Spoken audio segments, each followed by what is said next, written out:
Oh, geez.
All right, folks. I'm actually kind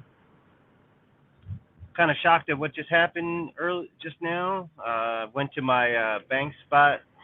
There are two people fishing in it, and I really and the tide is super low, so I am on a mission to find a different spot right now. Hey, what's going on, Potomac River Monsters?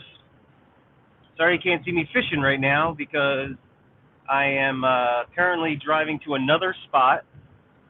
Um, the bank that I was going to fish at just a couple minutes ago was had people in it already, and I have to uh, I have to call an audible right now. So I am gonna go to a dock. There's a dock about 5 or so minutes away that I'm actually going to be I can fish at. Currently at low tide right now, going low tide, so I'm going to set up and get there as soon as possible and go from there. So I'm just going to chit chat for a minute. Obviously, you guys like to see some fishing going on, so it really sucks because I'm losing valuable time right now, and I can't really trying to focus on everything at once. Where I might go, there's actually another spot. You know what? I'm going to call a second audible. We're going to go to another spot that is close to a bridge. It's about 5 minutes away. I'm going to actually change it up a minute. I'm going to see if we can hit this spot because it's yeah. I mean, the thing is that it's not a big. I mean, it's a good spot. It's it's definitely one that will have somebody in it depending on the day. It's just a lot of times I usually go when no one's there, so it's not like it's a bad situation. It's a they're they're not going to really get mad if I fish there. The thing is that the tide is about six. I'd say about 6 feet low. Well, not 6 feet low, but 6 feet down from the bank that I normally fish at. When I fish at this particular bank, it actually, high tide the other day, it went all the way up and it kind of crested the top of the bank. So now, in retrospect, it's actually 6 feet lower than what it is. So there's two options that I can go to. One is the dock. I can go to the dock and fish off of there. I mean, I know there's channel cats in there. I just don't like it because it's snaggy sometimes. and I don't really feel like losing hooks and losing line. I mean, but it's definitely a good spot. The other spot is a little more open. It has actually has two spots that I can go to in the same area if I need to change. Um, but I'm actually gonna go. I'm gonna go to this spot. It's called, if you if you know your history and you know, well, I don't know. I mean, a lot of people aren't from Pennsylvania, but in Pennsylvania history, there's a gentleman um, who kind of homesteaded here and was a major influence in this particular area and south of Philadelphia. His name was John Morton, I believe. And this guy Morton, he basically founded Delaware County where I live. And he's got this particular house that's actually where I'm going to go, is where a piece of his homestead was, and it's right on the bank, and it's pretty neat. So I'm about 30 seconds away from pulling into the area. Um, so we're gonna get there. We're gonna walk over, and we're gonna fish it. I've caught a couple catfish here before, but I never. It was. It wasn't a kind of a honey hole or a sweet spot, but I'm gonna do it today. We're gonna catch fish here. So here we go.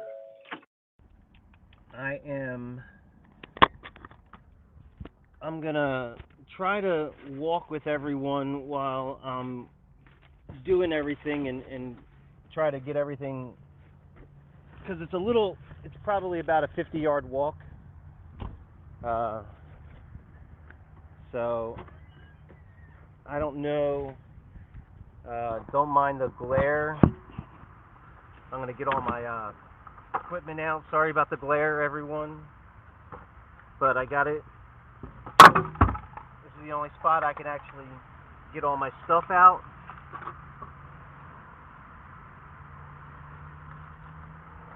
Holy mac! I'm not gonna need a chair today, which is good.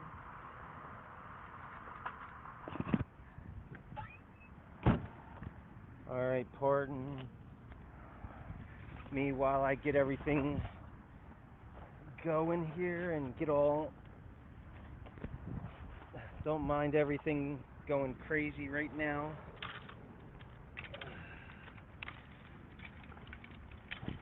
All right, this is gonna be tough. All right, I gotta hike it in. I mean, not really hike it in. If you look,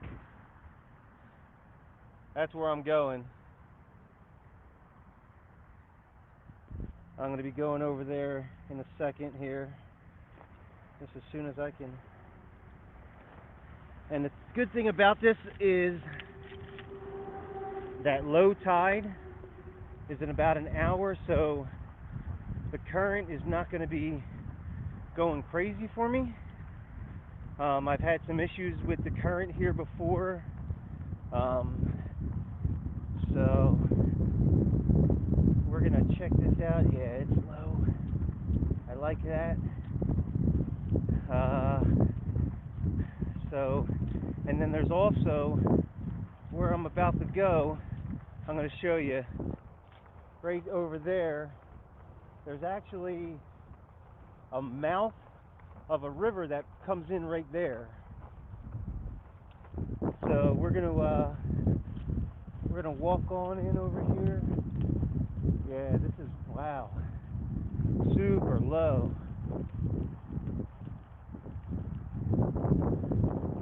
I mean, we're talking 6 feet, solid 6 feet low. I'm starting to lose my stuff. Oh man, they moved the picnic bench, which kind of screws me up. but it's okay. We're gonna move this picnic bench as well once we get set up. Holy crap. Super low, super duper low.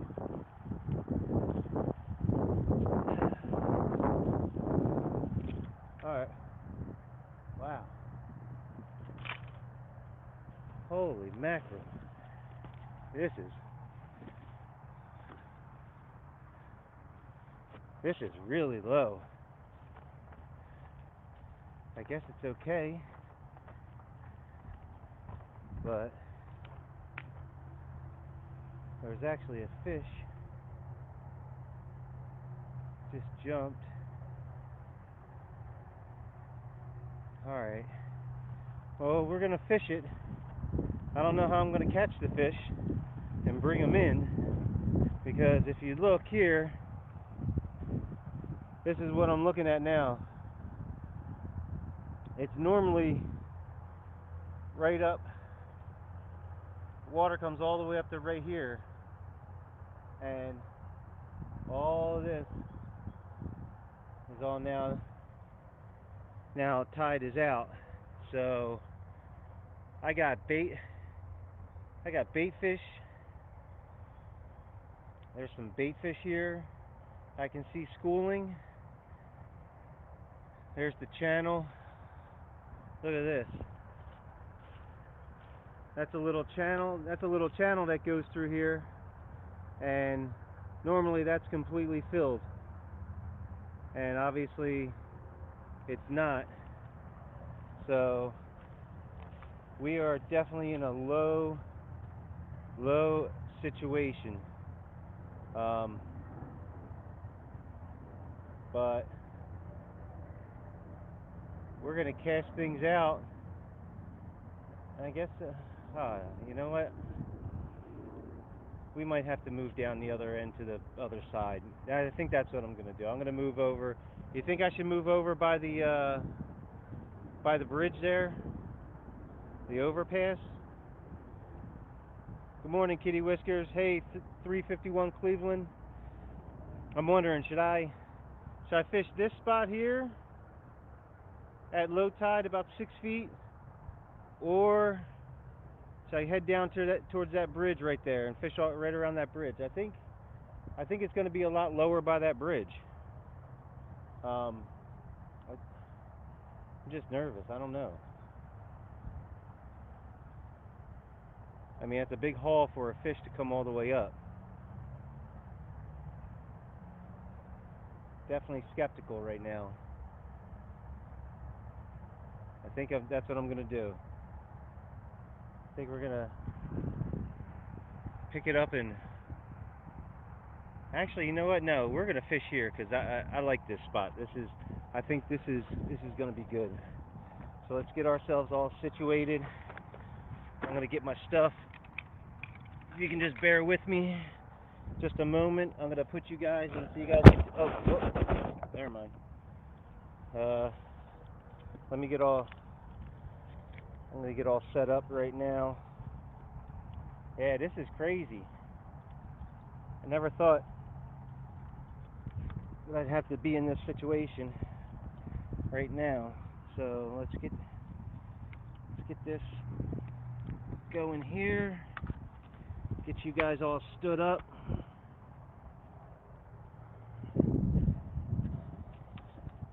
Get you guys away from the sunlight. Oh, crap.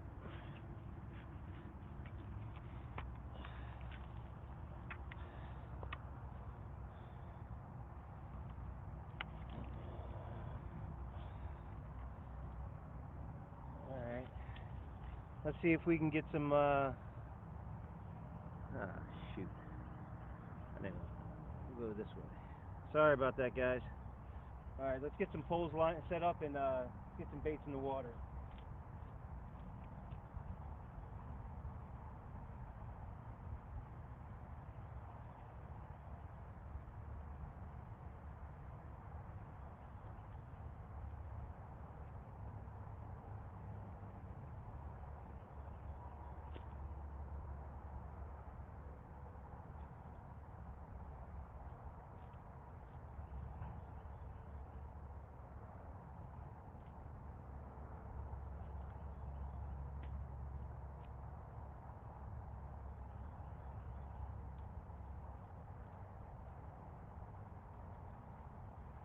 Alright, let's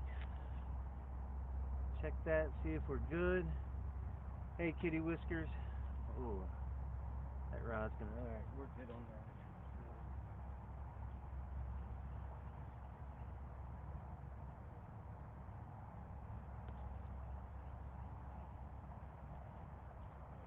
Let's get a power pack going here.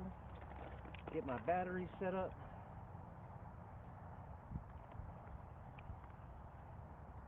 Yeah, this is crazy.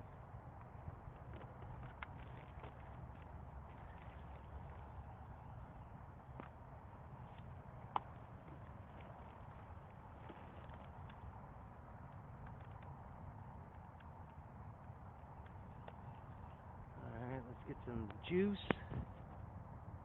Let me check my battery real quick. Alright, we are good. Alright.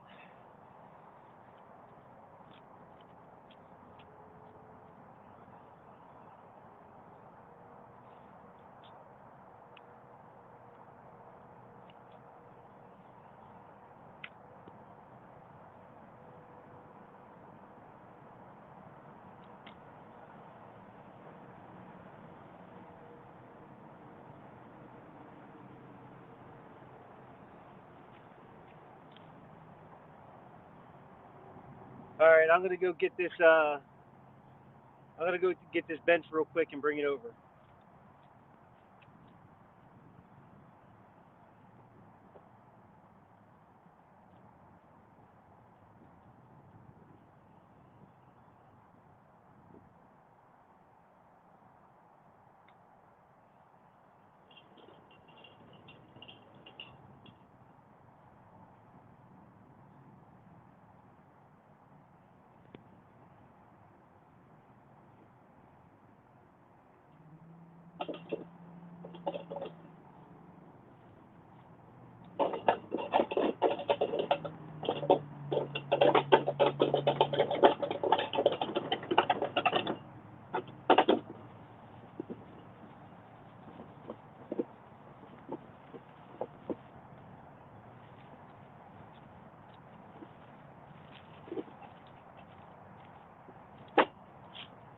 Whew!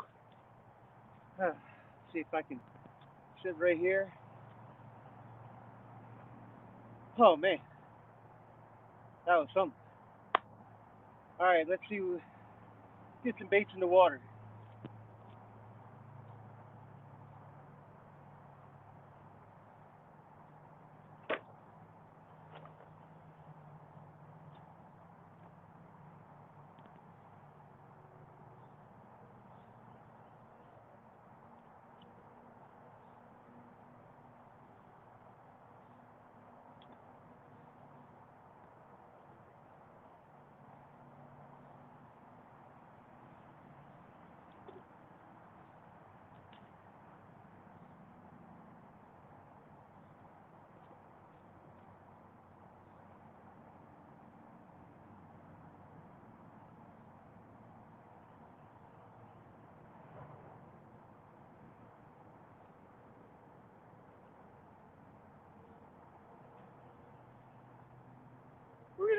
We're gonna try out the shrimp right now.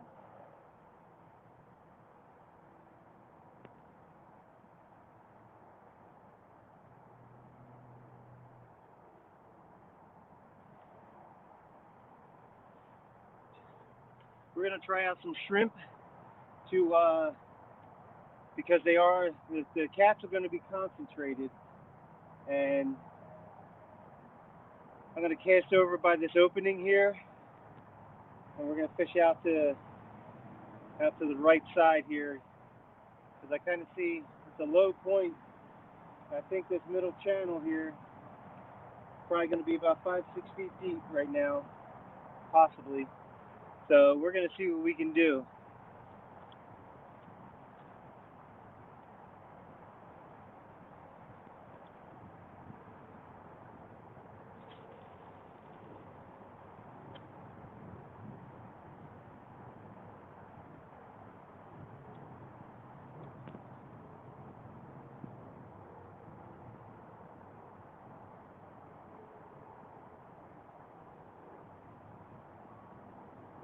Just as I suspected, about 5, 6 feet deep.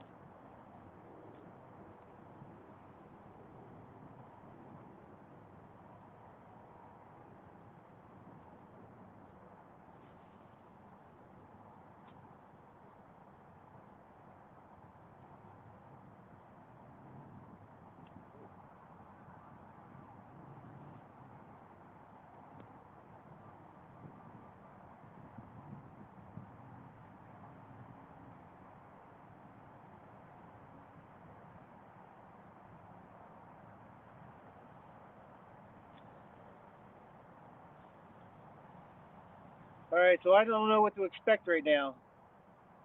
This is going to be very interesting because we are very, very low, and we did hit a channel in there about 5, 6 feet, so that's definitely good.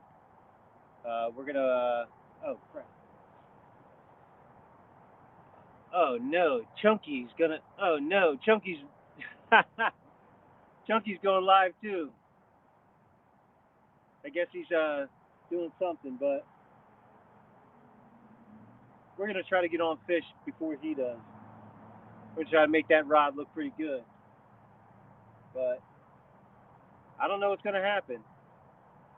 To be honest, this is a low tide fishing scenario, so we're gonna try to figure it out.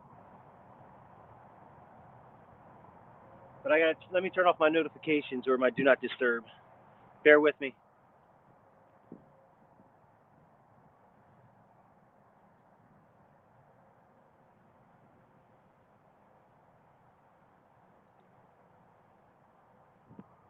All right.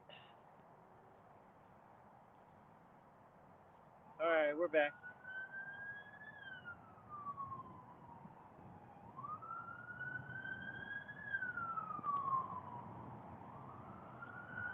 It's a beautiful day out. I'm actually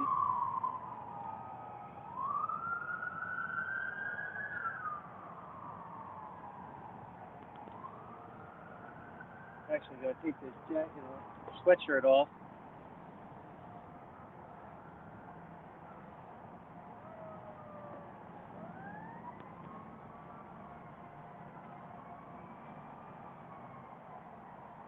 This is gonna be tough, but we'll see what happens.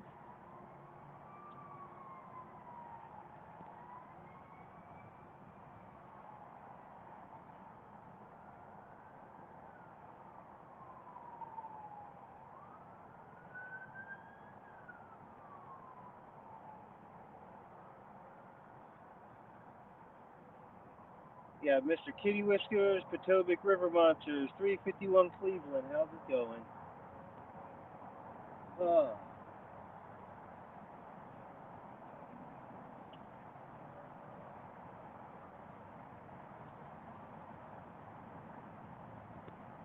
I think the hard part today is going to be. Oh, here we go.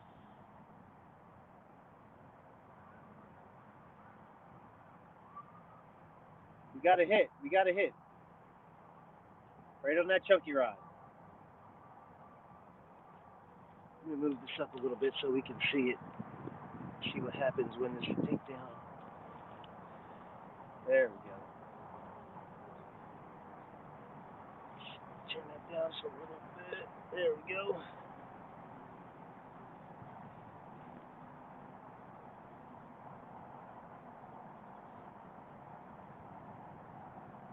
I think the hard part is going to be bringing the fish in. I saw that too, 351. You see that?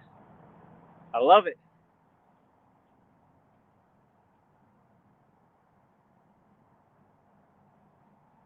That's a good sign. Definitely a good sign.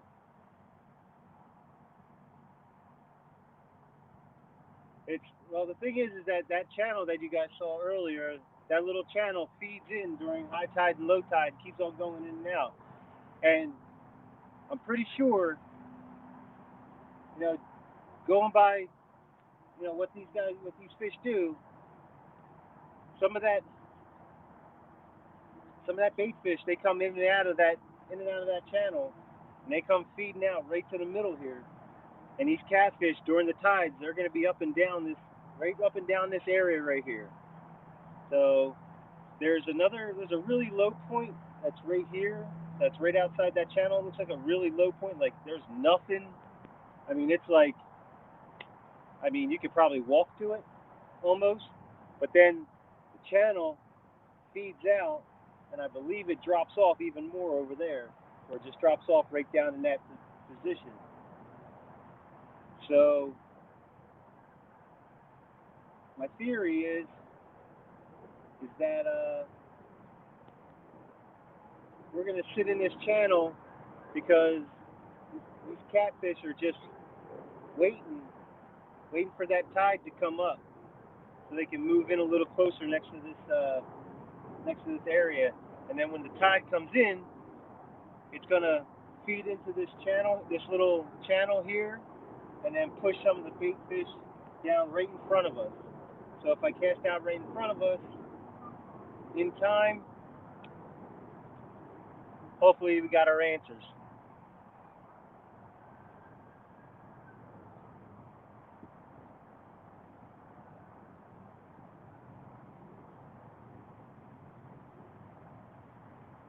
Now this garlic shrimp that I've been using right now has been it's been soaking for quite some time, so it's got a pungent flavor to it. It's pretty nasty, I think. Uh, I mean, the thing is ever since I had COVID, I kind of lost my smell or lost some of my smell, and a lot of times it's really it's going to be I can smell a lot of garlic for the most part, garlic and like tree smoke, like burning of timber and stuff like that. Oh, here we go. Fish on, fish on.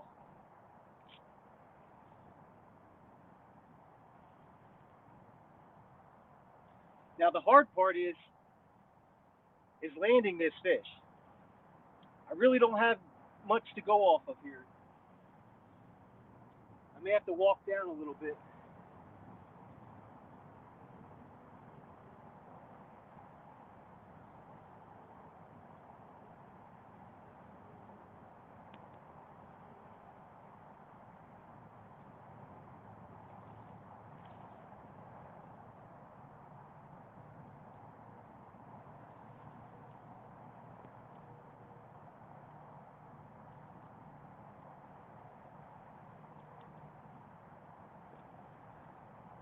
All right, guys, we got our first one. We are set.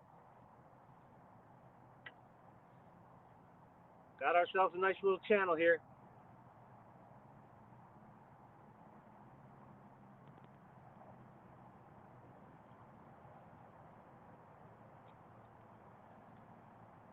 Bam, first one of the day. He's a little guy, but hey, I'm on. I'm on. I picked the right spot. It looks like very nice, very nice. Let's get him back in. He's nice. He's pretty cold, which is good. Water temperature is definitely a lot colder than the air right now, but he's a nice little channel. Yeah, this is a nice eater. One of these days, I'm gonna actually take one of these home and cook them up, but still a little nervous because of the whole how good is this water kind of thing. So I'm gonna uh, I'm gonna put them back and we're gonna start fishing for some more.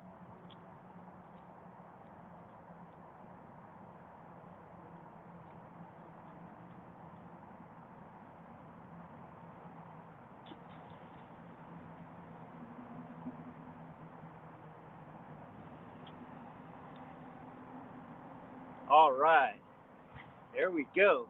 Skunk off. I'm telling you, that was nice. Hey, what's going on, Randall Outdoors?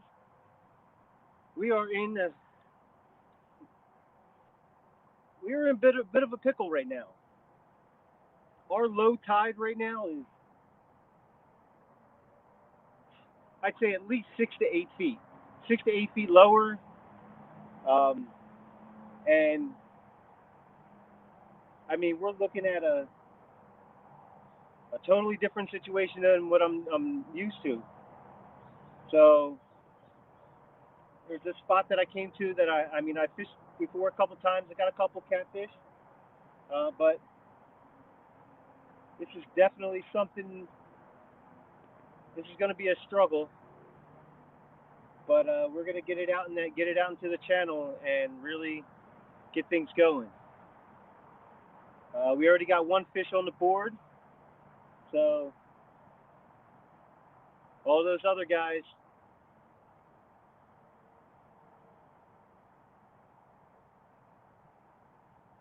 they better start producing because I think this is going to be a good spot. I'm actually going to kind of move it. I'm going to cast that one out a little bit to the right now, just to see if there's a little deeper channel out there.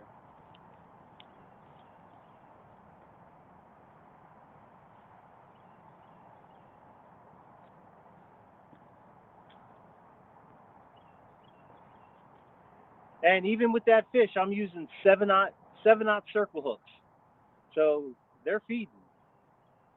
It's not like they won't bite this and eat it. They're taking it.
Actually, a little to the right.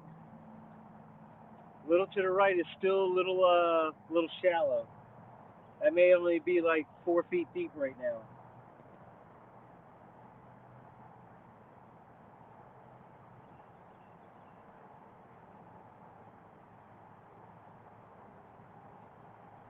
Think I should move the bait, move it over to the left again?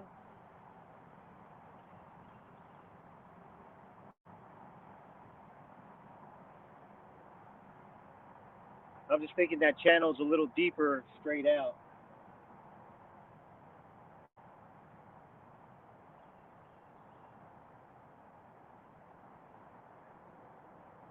We'll let it sit. We'll let it sit there for a little bit.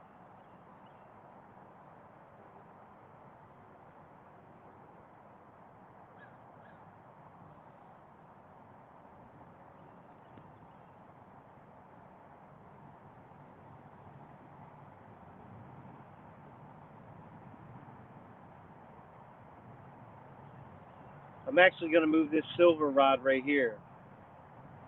I'm moving this silver rod over to the left more. I think we're going to hit that middle channel if I move it over and cast out.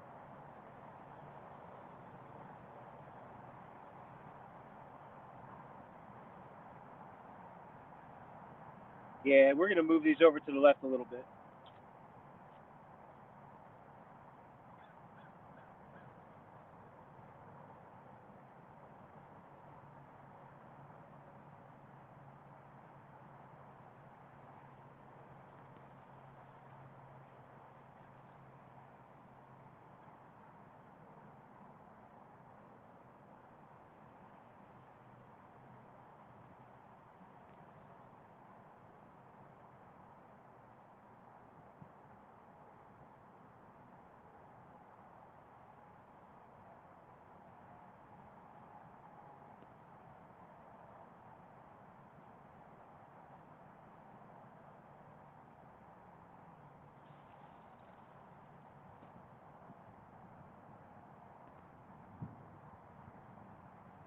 Oh yeah.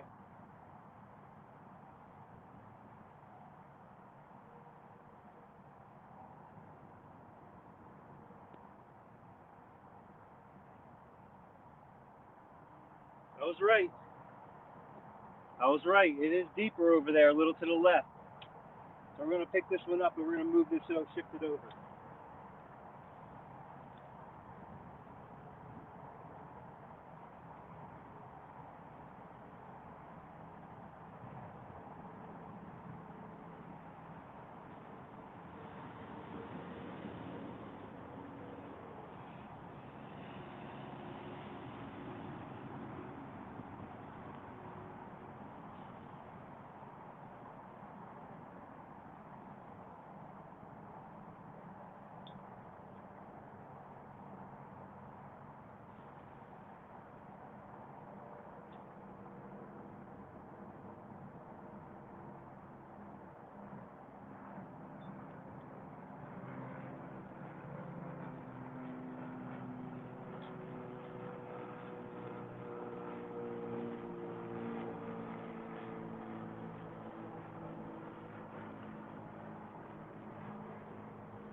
Yeah, I think those spots are 5.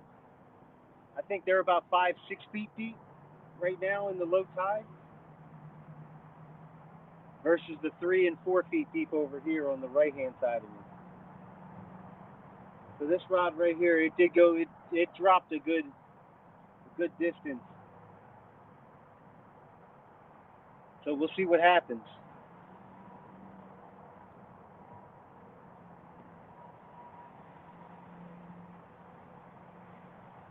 I'm just stoked that we actually got a fish on that fast. That was great. I loved it.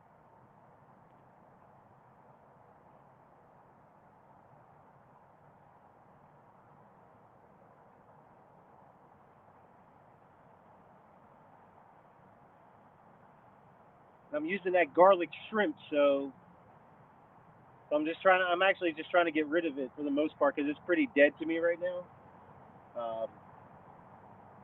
I don't know how much longer it's gonna last, so I gotta really figure out. I gotta get rid of it.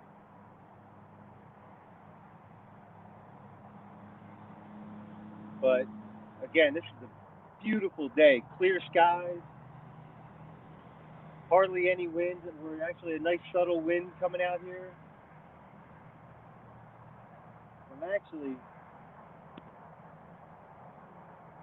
I'm looking at the topography. See, I'm starting to talk like some people we know. Looking at the contours of the bank and everything, and looking to see what this whole bank is about. And we've got we got a ledge on the bank over here. We got a rock, a rock area that goes down. There's there's a really shallow area which would probably pool a bunch of bait fish up in there, I think. So that might be another good spot.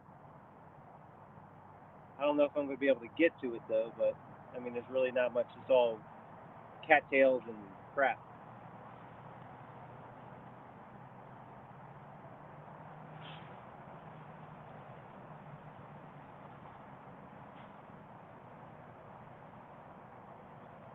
Garlic chicken breast. You know what? I haven't done the garlic chicken yet. I've always used the Jello, um, just because of the success. But the garlic, obviously the garlic can catch fish. So I definitely have to experiment on putting some garlic on there and seeing if,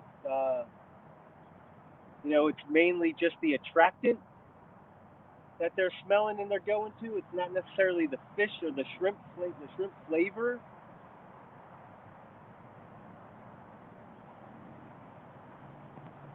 But I'm also wondering if it's maybe the texture. The texture of the shrimp, texture of the chicken. That's good for them to grab onto and chew up.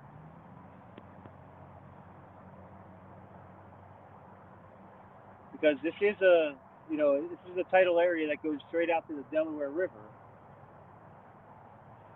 and there's probably different mollusks and different clams and mussels stuff like that, that probably have made their way up here before. So they may feed on that as well. So I'm not too sure.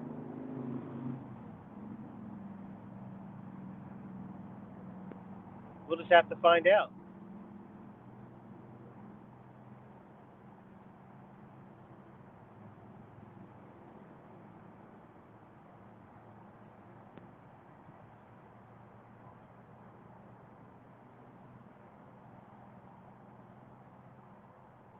So how's everybody doing today? Hey, what's going on, Chad? The Chad, Mr. Polar Bear. I don't know what everybody else is doing right now, but we're fishing and we're catching. We already hooked up onto one already, so we're on the board. We got a marker. So this is actually a different spot than what I normally fish from. The other spot that I fish from is, I want to say, about 3/4 of a mile, somewhere around there, upstream. Yeah, I'd say about three quarters of a mile, somewhere around there, maybe a mile. I'm not too certain on that. But because the drive is different than the actual where the river goes, so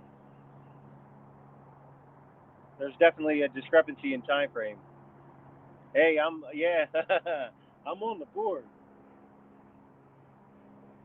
It wasn't no monster or anything, but it was about 1 pounder, maybe 1.5 pounds, something like that.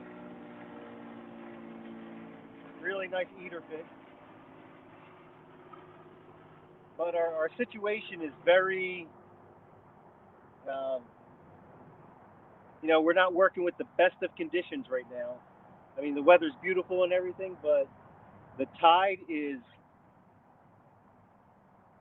gruesomely low. Um, if you can take a look real quick. So normally, where my finger is right now, that's where the water comes up to. And in perspective, that's about at least a 6 foot drop. And you can see that, this water level is low. We're going into the low tide now. It's a pretty low tide right now, but you look at that, that's that's a huge drop off. And I normally fish right about here.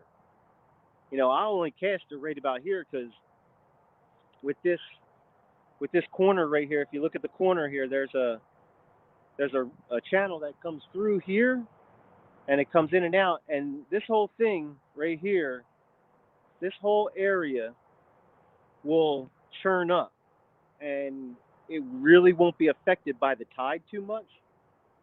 And a lot of fish, they sit in that little area.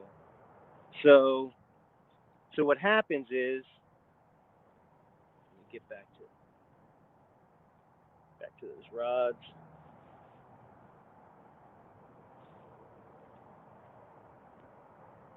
So what happens is that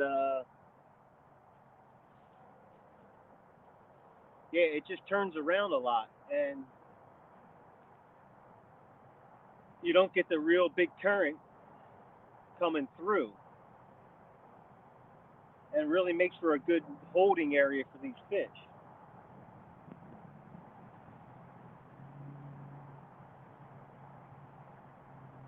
So we have a dead stop now.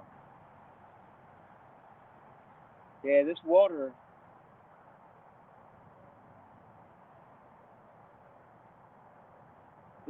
stopped now. We're done with the tide. Yeah, there's nothing moving. So now we're gonna get into the switch now. Oh, whoa, whoa, whoa, whoa.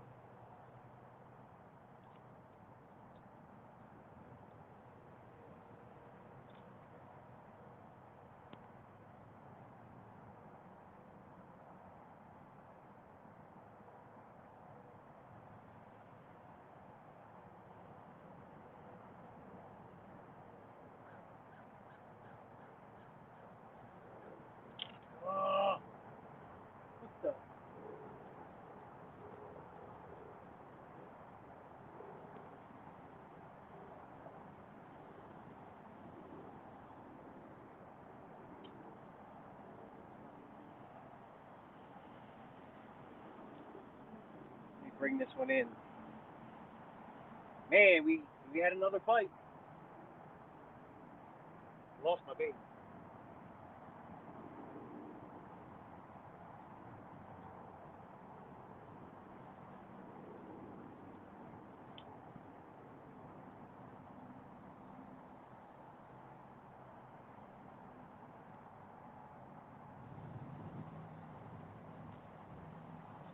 All right, that was another one. That was definitely another one.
Oh yeah, that's what I'm talking about.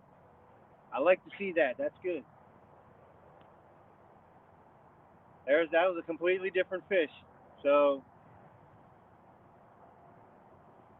I'm liking what I'm seeing in this channel here. This is good. This is good.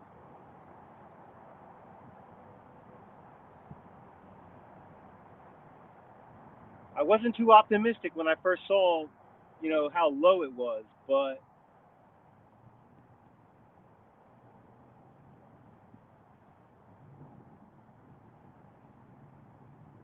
judging by this, you know, looking at this whole situation and looking at where the depth of the water is, and you can actually see the bottom right there, and like I mean, you can see where it actually is very very low, and we know that there's a channel going through here because you know most channels have a channel, hence the name.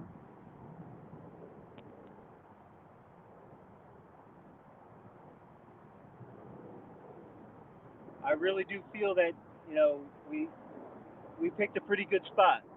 I'm liking this now. I don't want to get my hopes up too much, but we'll see what happens. Does anybody know? Does anybody know how Chunky's doing right now? Because I know he was going live. I think what he's doing is he's preparing for the bank challenge on Saturday.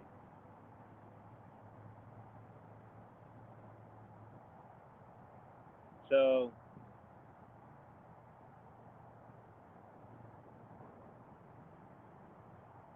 this is, I mean, what's crazy is that a lot of people they don't take the time to go search out different places and try new things and try new baits and you know try to do try to do the odd things. And that's what I've been trying to do is really search for these different areas and different situations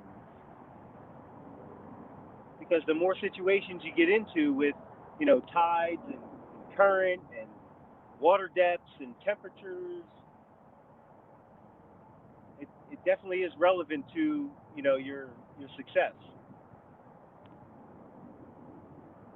Like tomorrow, Thursday night, I'm going to be fishing in the Flathead Challenge, and where I'm gonna stay the whole time is where I caught I ended the feed last Thursday, and what happened is that about a month ago, somewhere around a month ago, I ended up we had this huge storm. There was this huge storm, and it blew water for quite some time. And what happened was is that I genuinely think that some of those flatheads got pushed over the dam or over the falls that are there, and I think they got pushed over to them and they got stuck.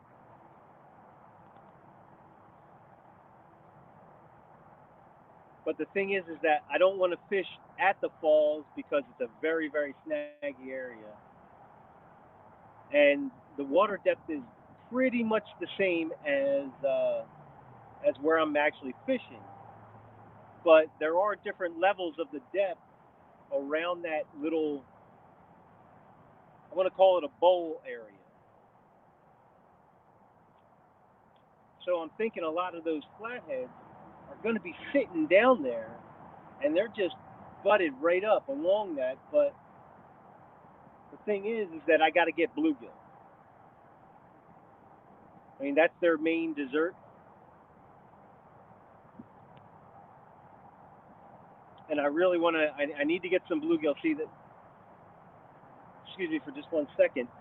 I just noticed that the tide started coming back in, and where I saw the water depth was at pretty much zero. That I saw some rocks on the ground, and now those rocks are already covered.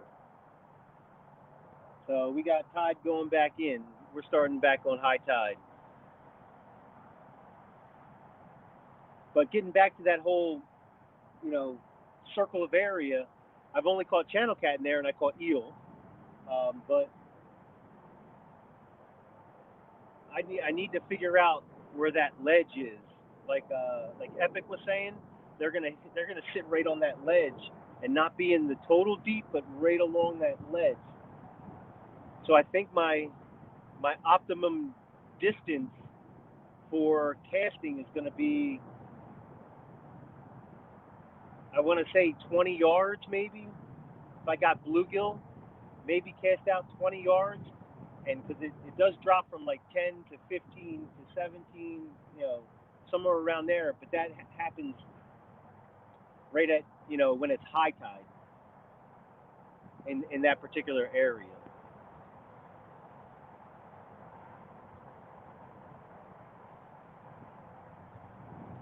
Yeah, so I'm definitely feeling a little bit better now that the tide's coming in.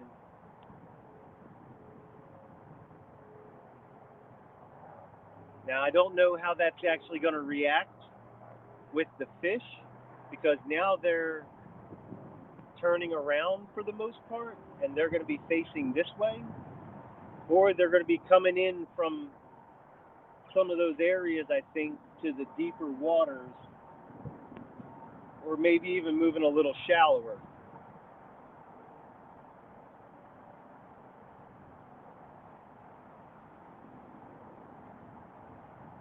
Dang, my chunky rod's getting some dings in it.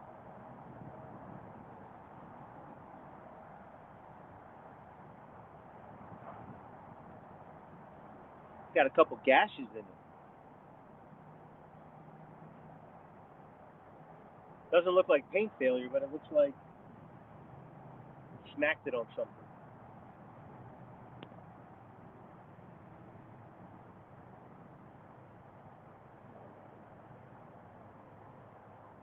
But yeah, once this tide starts to get higher, it's definitely going to start moving. And I only have 3 ounces on this, 3 ounce weight on this one, and I got a 4 ounce on this one. So we'll see what happens.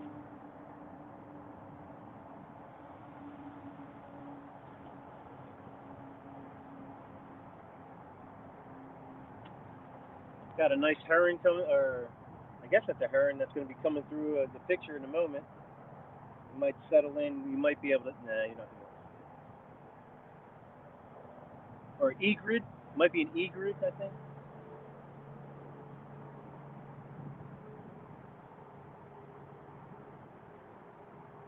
I'm not sure which one's which.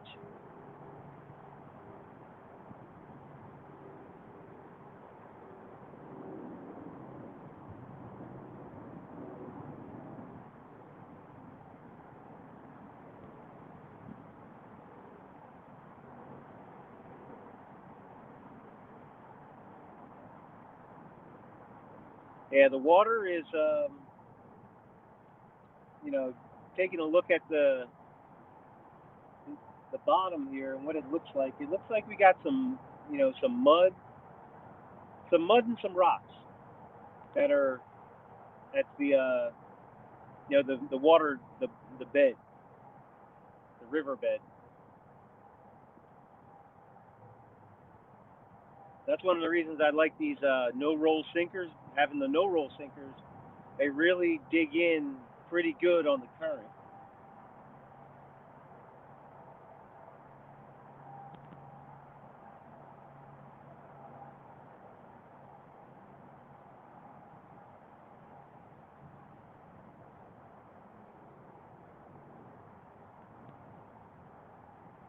Especially in this muddy water. It's not really muddy. It's pretty clear for right now.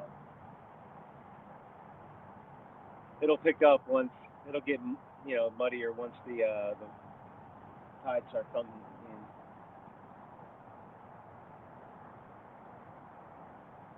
But we do have a thinking about what Epic was saying yesterday. The wind is actually coming in to this area facing this way.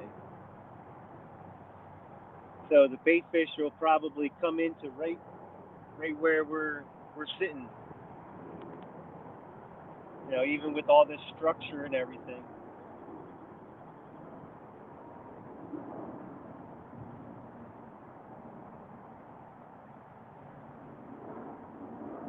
I'm gonna go check out my car real quick. There's another car over there.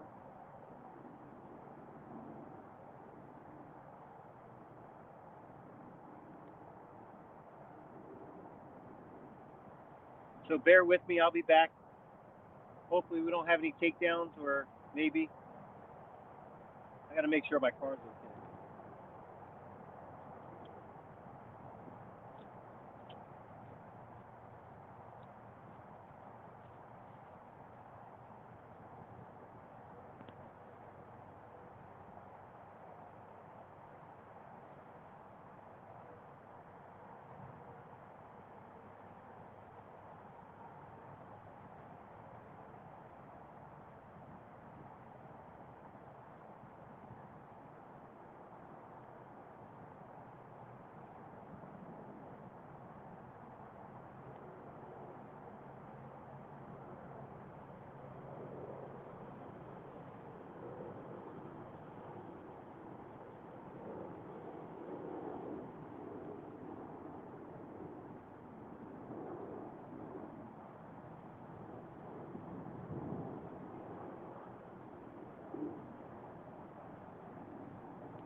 All right, the water level's slowly rising here, which is good.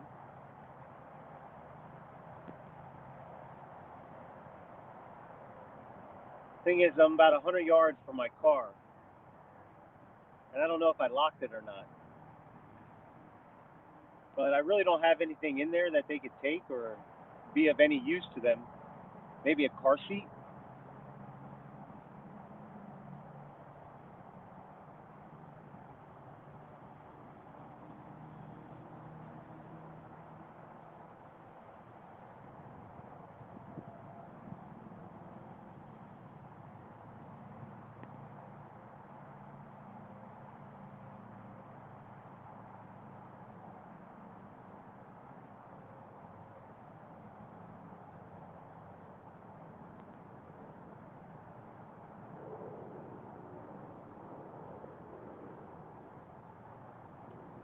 All right, fish.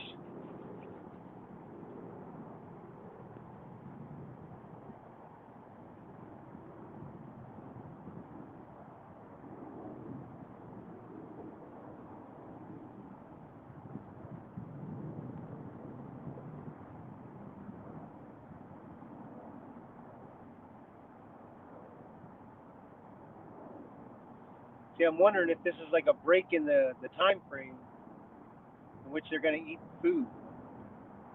Because now it's shifted, bringing up the soot.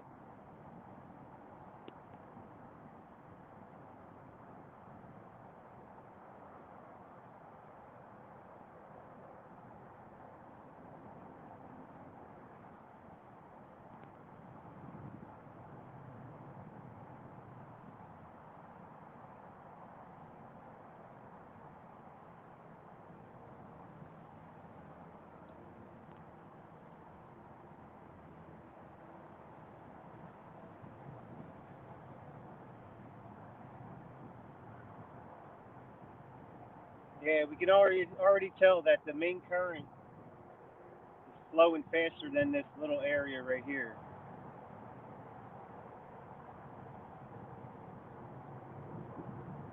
And I'm pretty much out in the main current.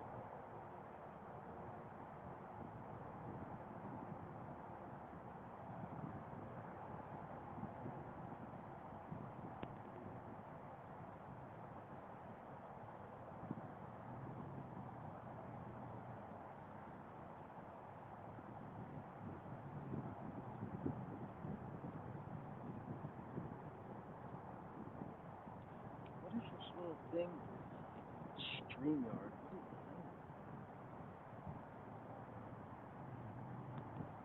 I don't care, StreamYard. They have this little blurb that's on my screen right now that I can see, and it's like giving me some type of weird recommendation or something. I don't know.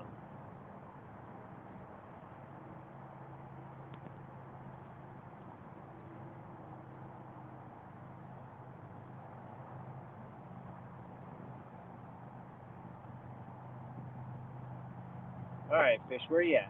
All right, we got definitely water levels rising.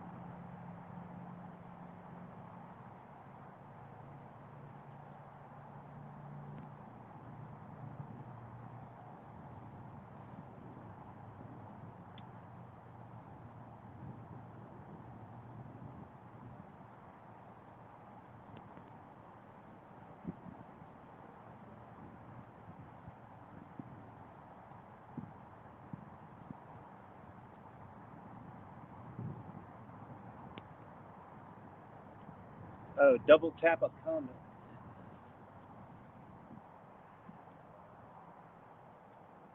Ah, there we go. Nice, thanks. Thanks, Polar Bear.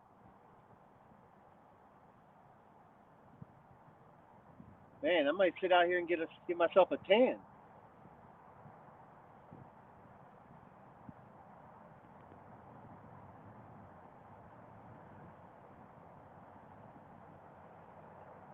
Sitting on the picnic bench. I'm in shorts and a t-shirt right now. This is perfect. Now we just need some fish to bite.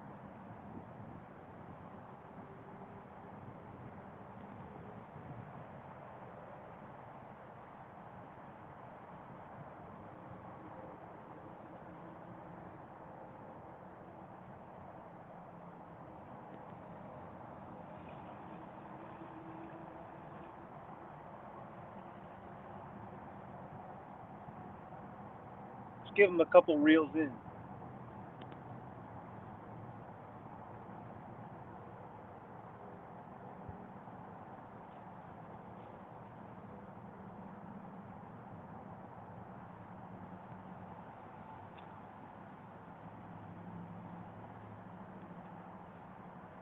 See if that wakes them up a little bit.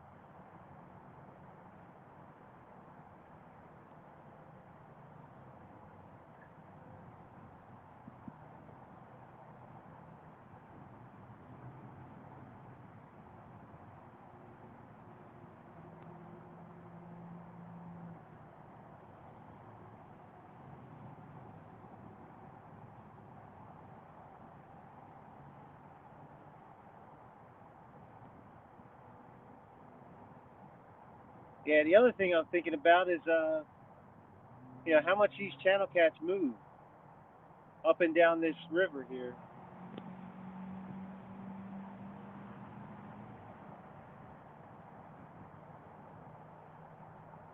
Do they travel far? Um, I know there's plenty of bait.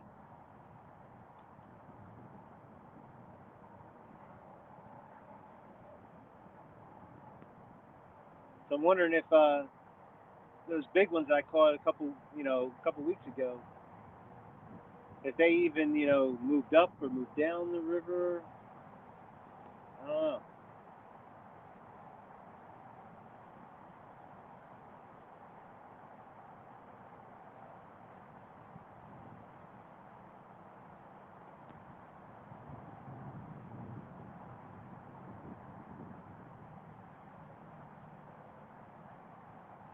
But we'll see. We'll see what happens.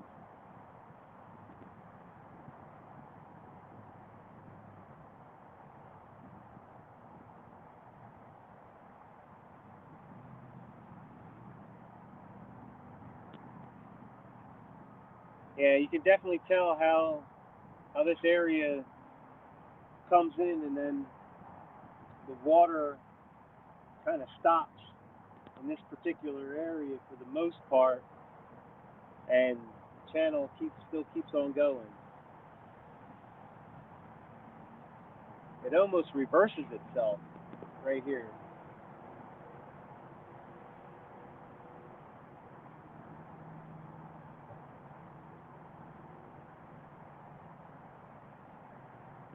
I'm not sure what that means though. If the channel comes through this area, and then this area right down in here, this actually has like reverse. It's actually going this way because of the little channel that's over here, little creek that comes out through here.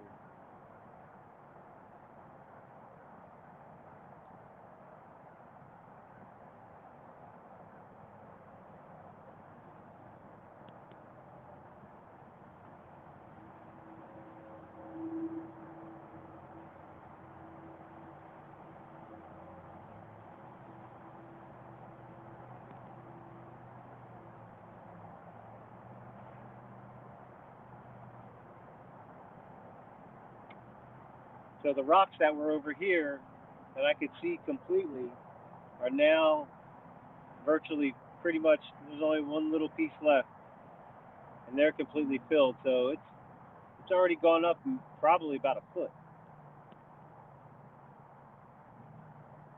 Got I see bait fish, the little minnows and stuff down here, right along this area.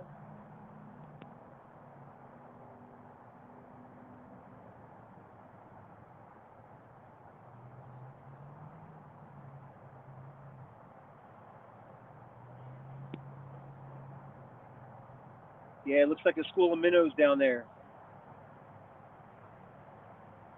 And Eddie, yep.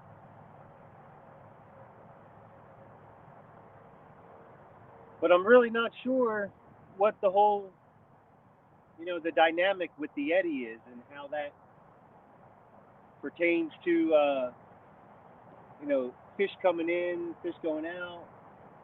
I'm gonna have to do a little more research. Hey, what's going on, small town? I must say, you guys are nuts.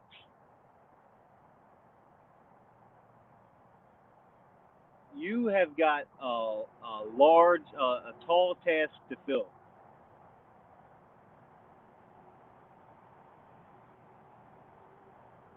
It is going to be, it's going to be it's going to be a battle. But I have I mean, the question is, do you guys, do you have to fish in the same exact spot, all three of you, or can you be at different locations when you guys are competing?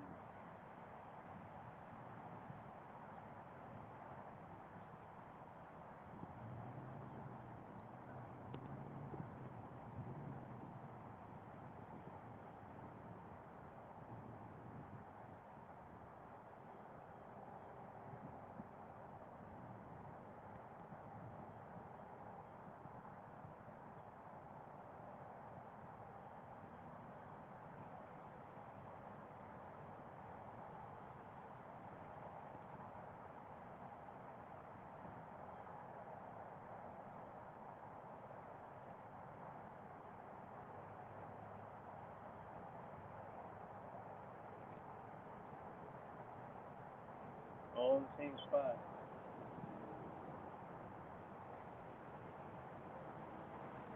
That's a lot of rods.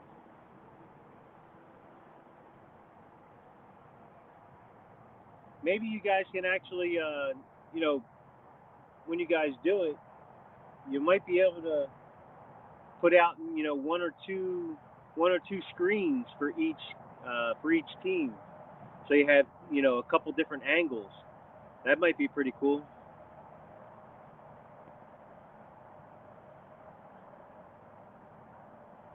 Wondering if you could do something like that with it. But I don't know if the echo or something might interfere with, the whole live stream.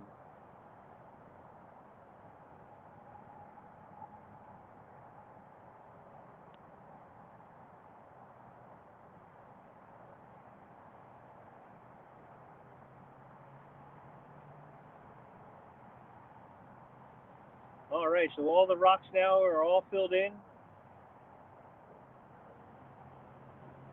Tide's definitely coming in now. It's starting to pick up. Hopefully, like this bite in a second.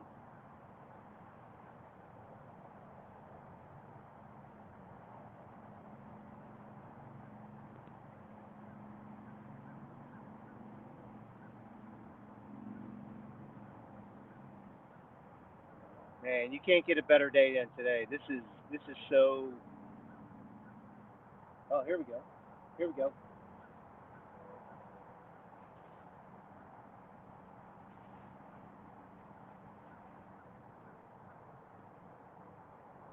We got slack line.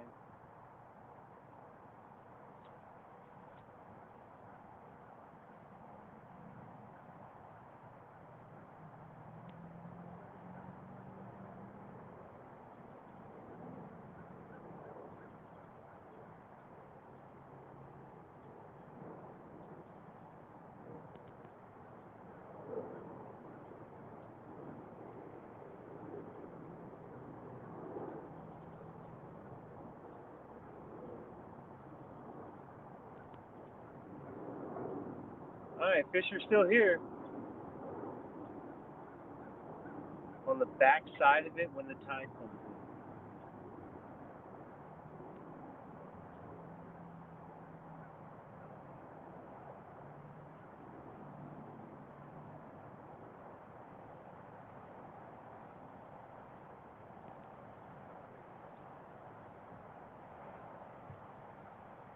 in. Interesting. That's,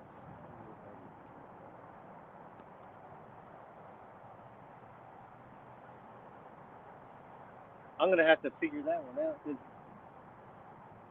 I mean, it kind of looks like the eddy is from the channel.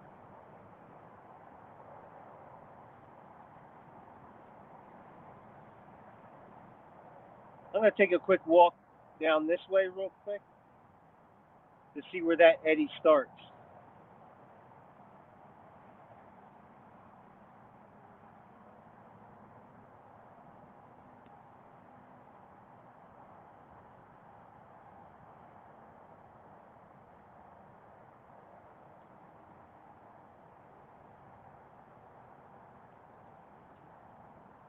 Oh, here we go. Here we go.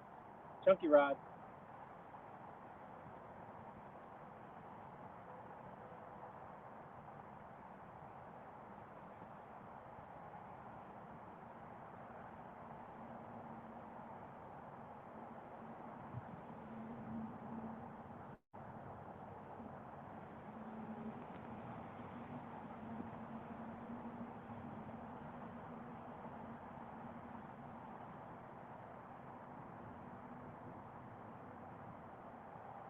All right, we're getting some hits.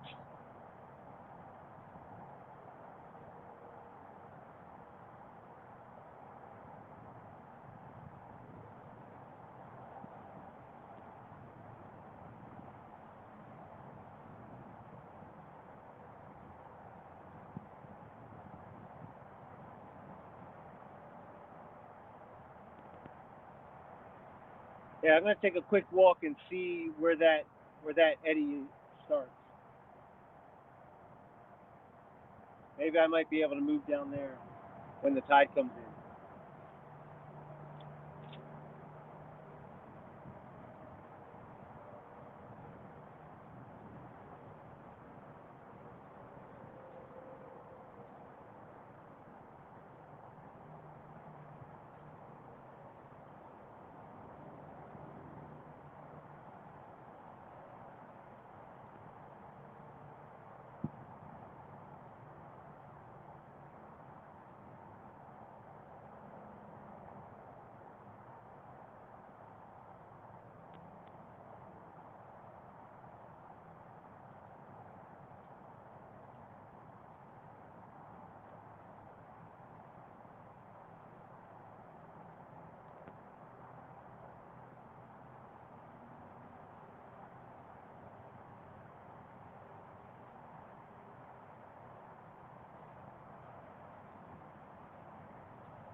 Okay, so the eddy is the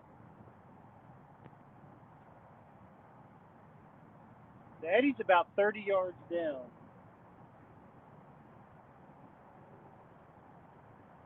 But the thing is that I want to say the length of that eddy, where it gets the spin is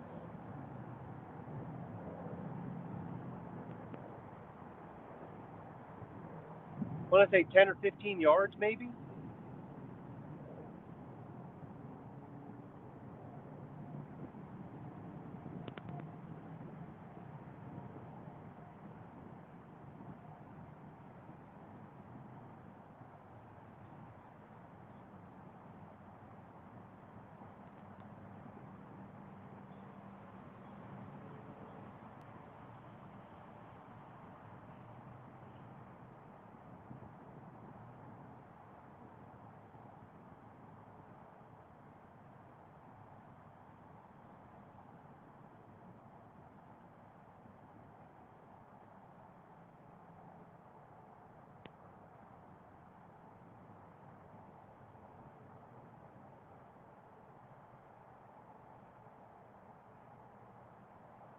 Oh, no, this is a straight shot.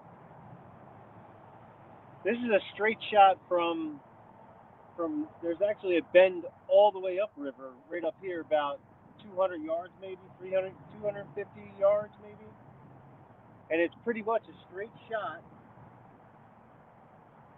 to the bridge. And then after the bridge, it does kind of bend around. But the eddy is right in front of me. It's like literally right in front of me.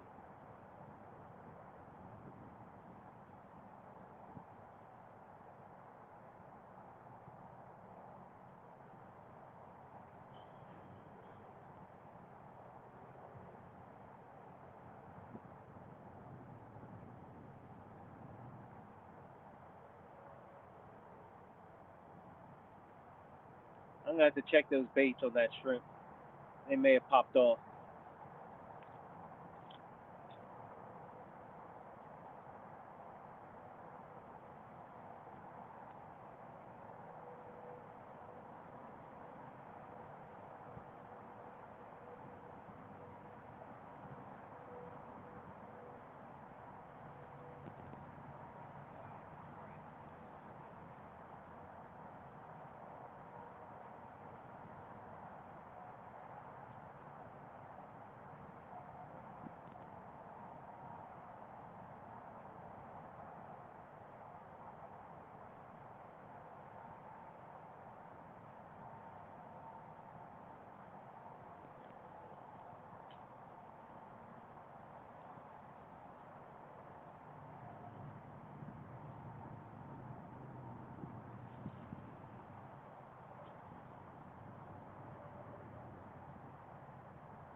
I actually casted. I casted this one down further down towards out right about in here.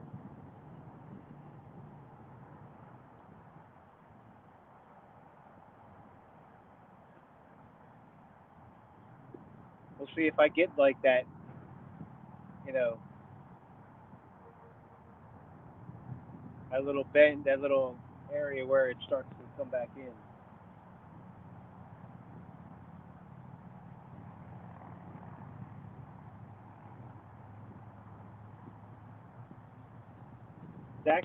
It's actually pretty deep right over there where I just casted.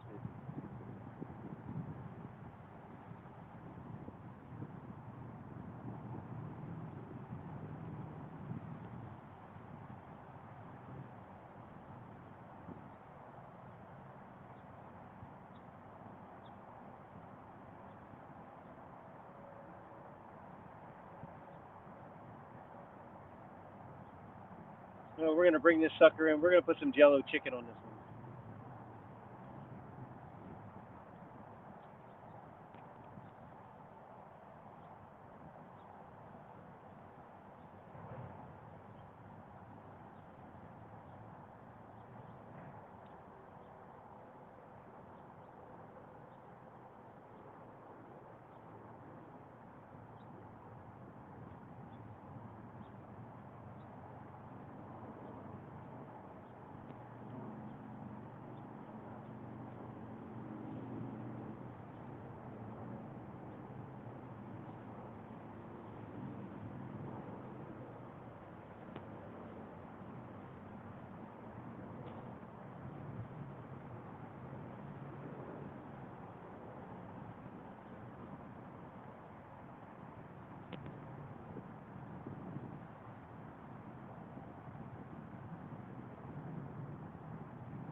All right, we'll see what happens with the Jello chicken.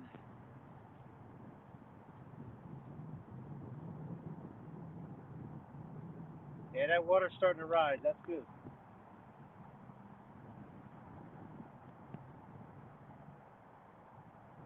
We got our garlic shrimp and we got Jello chicken.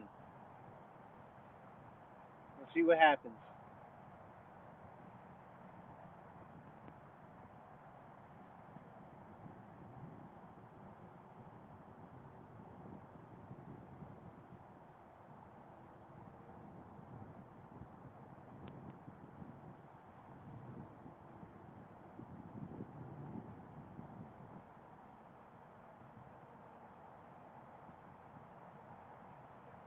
Hey. Thanks.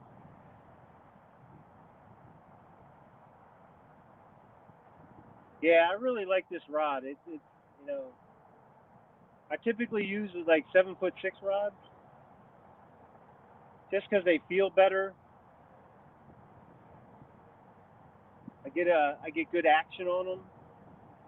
I tend to like the the ugly stick just because of the fish that we're catching here and the fish that are in these waters.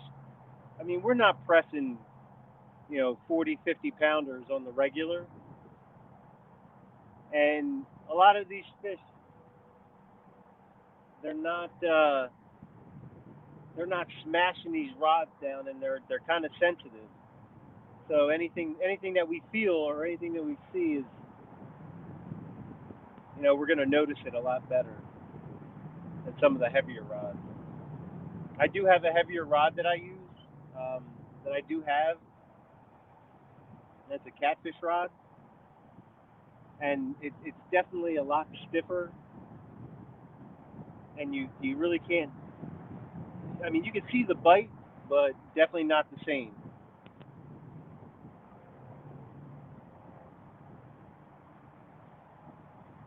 And I do like a flimsier rod for these channel cats because they want to take it and bob with it a little bit, and not really take it and run too much.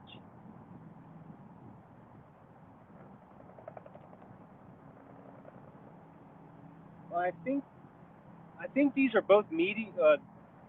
I think this is a medium, and I think this is I think they're both mediums.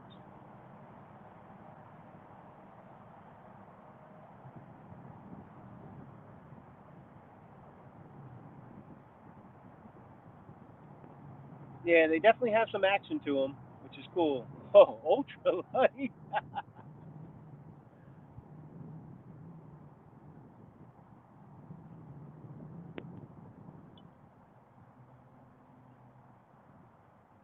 If I use the ultralight, jeez,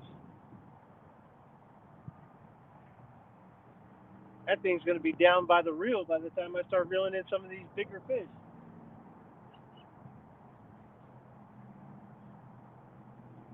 I mean, I do need to catch big fish on these as well, so I kind of need to, play both sides of the situation. What's going on, Ernie? How's it going? Ernie, have you had any luck yet? You knocking down those deer? Stocking up that freezer for this winter?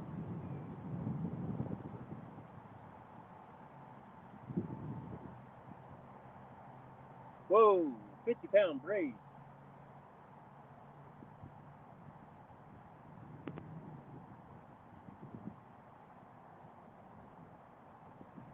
The tough part about using the braid for me, especially fishing the Schuylkill River, there's a lot of rocks, and most of those rocks are dumped in there from, just to build structure and to build up the areas. And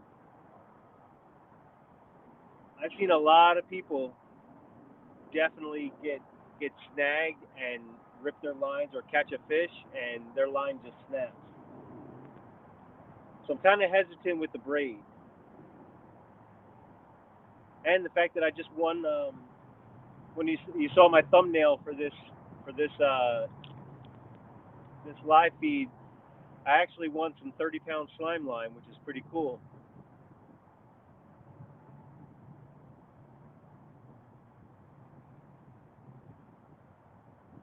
Oh, oh yeah, the radio station. Congratulations. Oh, 50-pound leaders with braid. Gotcha. Yeah, I'm just nervous. Really, definitely really nervous about the braid.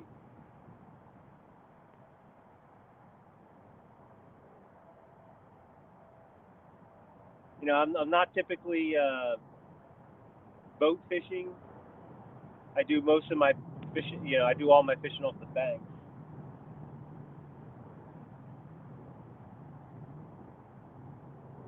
And it just seems like I don't want to really compromise anything at this point. Um, if I find, if I get another rod, throw on braid, and it seems to work, you never know. I might switch. Definitely.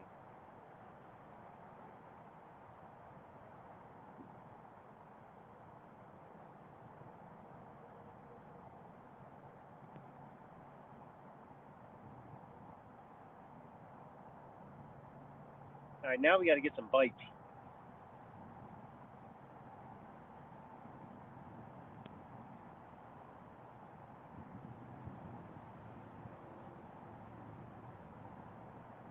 Just wondering if these fish are moving in.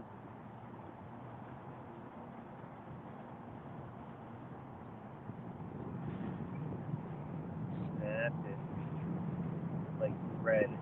It's so hard. See, that's the one thing that's the one thing I'm kind of nervous about.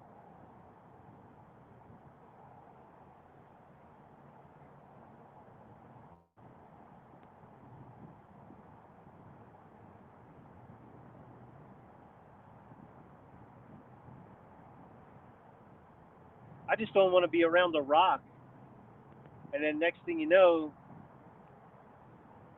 I get slammed with something and I get a tight line on it and braid up.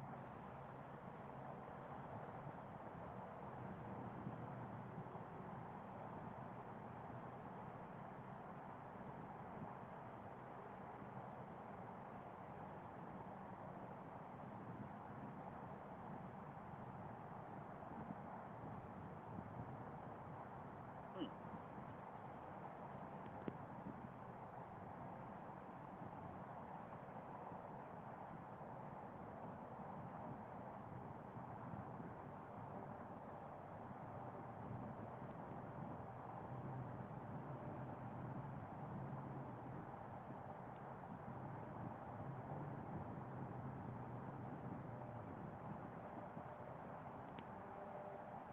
All right, Rod. Let's see what's going on here. Come on.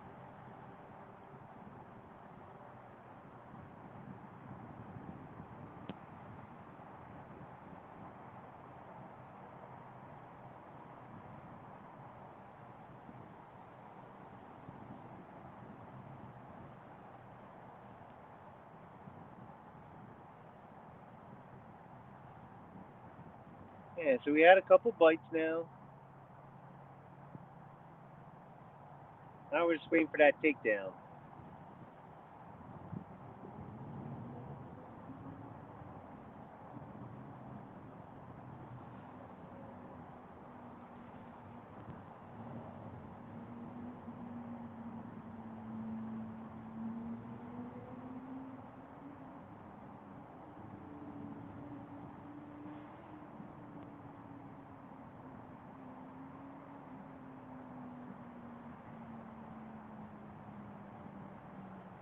Here we go. Oh, yeah.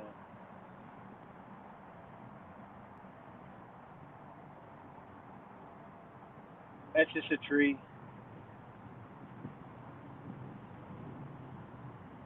Well, a tree branch.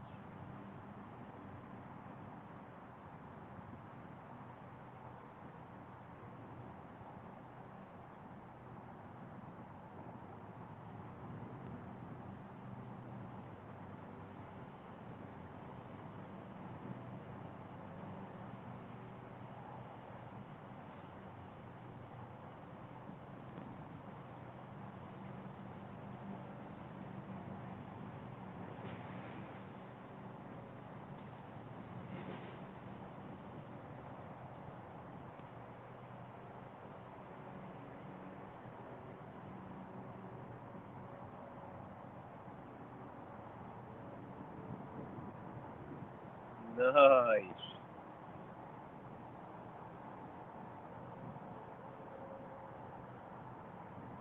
Very nice, Ernie. Very nice.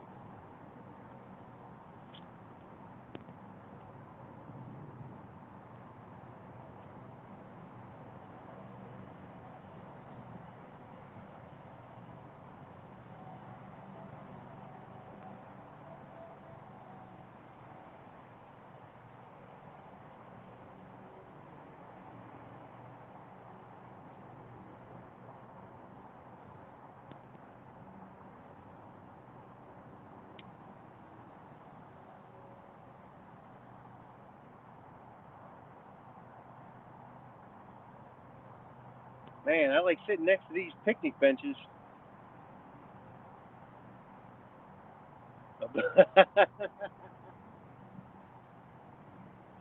Well, maybe you could have traded them. Say, listen,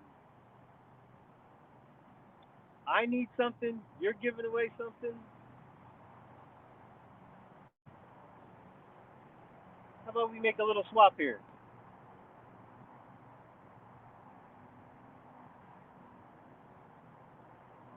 Well, the thing is, you might be able to barter. Definitely put it out there. Looking for trades, fishing gear for this, all these different things. There's a lot of people out there that have a lot of gear, and if they really don't need it, they'd be more than willing to trade up something.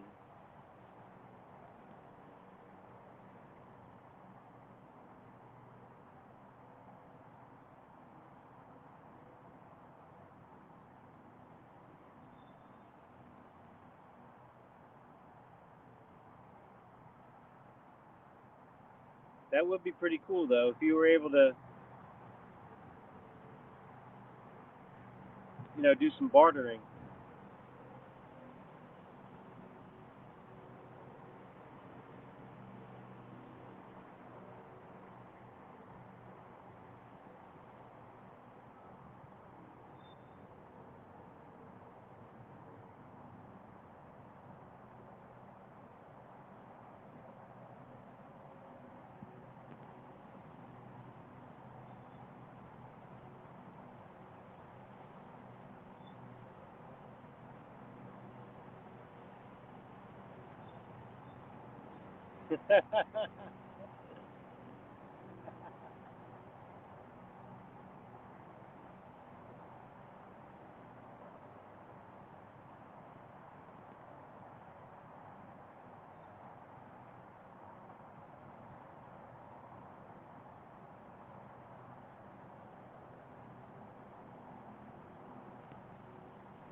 The old Mike Tyson tattoo.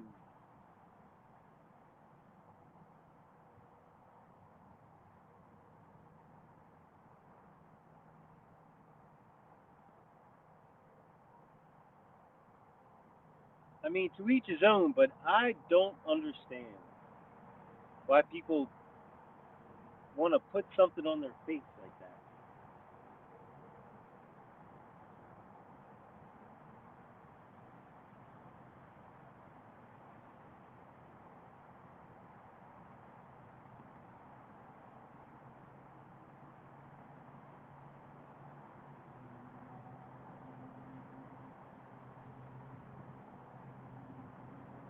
All right, this shrimp has been out there long enough. Time to change it up.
Caught me a bag fish.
Jeremy, what's up?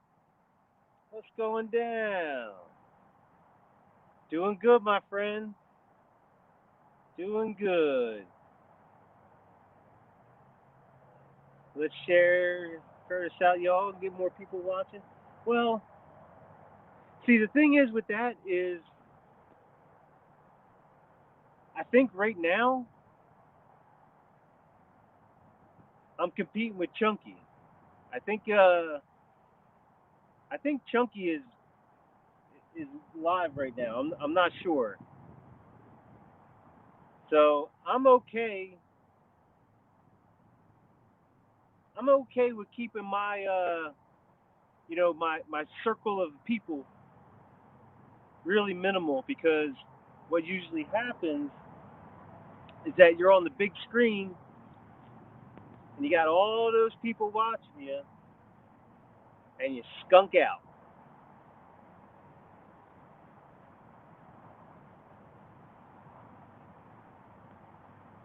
And I definitely don't really like to get skunked. So, but we haven't got skunked today. It was pretty fast. We got one pretty fast when the tide was tide was just about completely low. Now the tide's coming in. We're at a new spot, just trying some things out. But we got like 3 or 4 hits. Got one hookup, and now we're just trying to figure out this whole eddy situation that I have right here. There's like an eddy that goes right in this area here.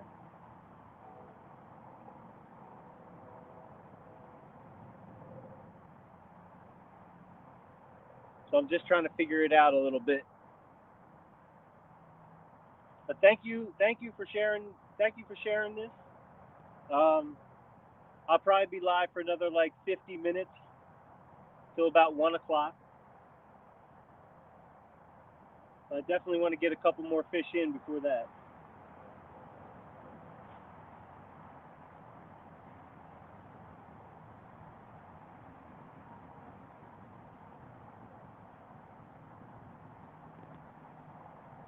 I want to see if one of those big boys come back. The ones that were upriver from where I normally fish is about 3/4 of a mile up that way. And let's see if they came back down here a little bit.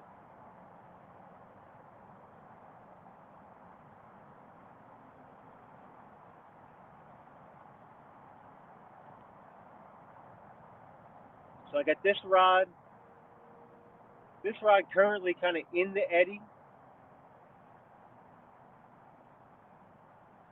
or maybe like around the backside of the eddy. And this one's just on the outskirts of it. Still in the flowing channel, looks like a little bit, but I'm right on the edge.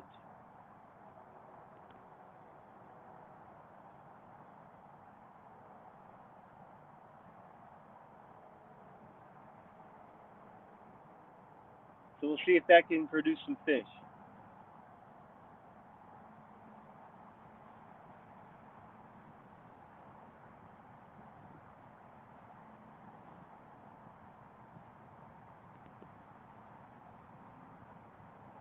Yeah, I've been moving around the baits a little bit, trying to find a nice little spot, just to keep things, just to see what goes on. I'm not spending too much time, in each little spot.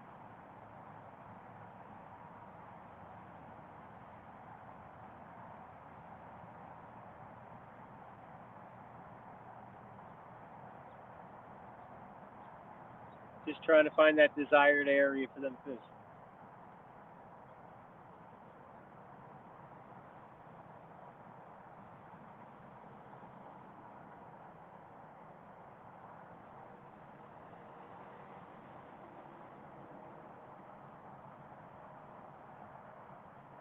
Because the thing is where I actually fish. I'm going to be fishing Thursday. It kind of has the same feel to it as far as having an eddy, because it is tidal, and you have the falls, which brings water down, and you have the tide, which brings everything up. So it does make kind of like a circular motion almost.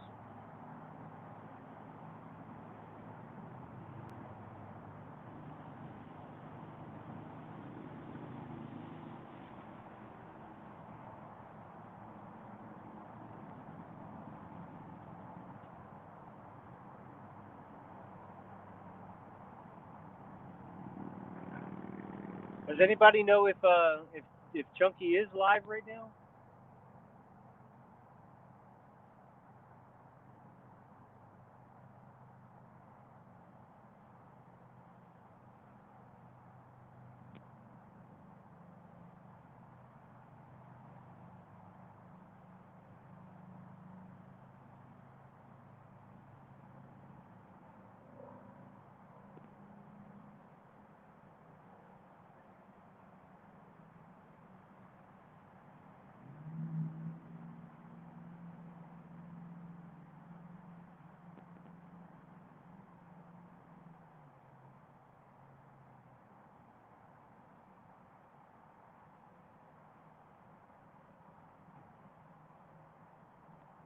Hey, what's going on, Laughing Cat? Nice to see you out there. Thanks for stopping in. We're at a new spot today. It's I mean it's not new to me, but it's new as far as fishing these circumstances and going live in this spot. But we did catch one early, very early in the stream, probably within a half an hour.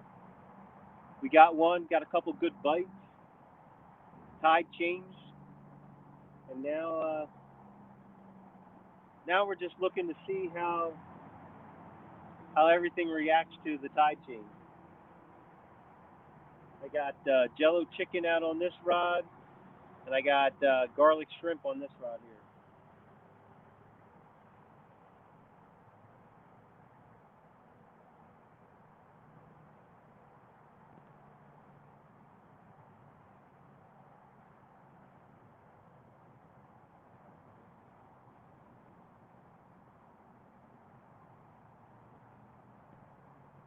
And this might even actually be this might be my last week with this hair.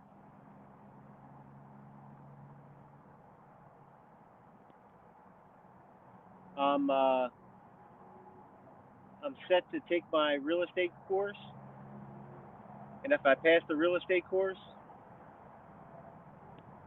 I'll have my real estate license, and all this hair is gone. I'll go back to my normal hairdo.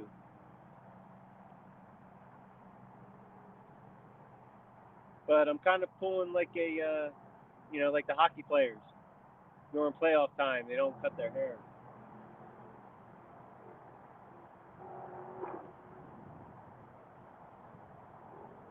supposedly for good luck.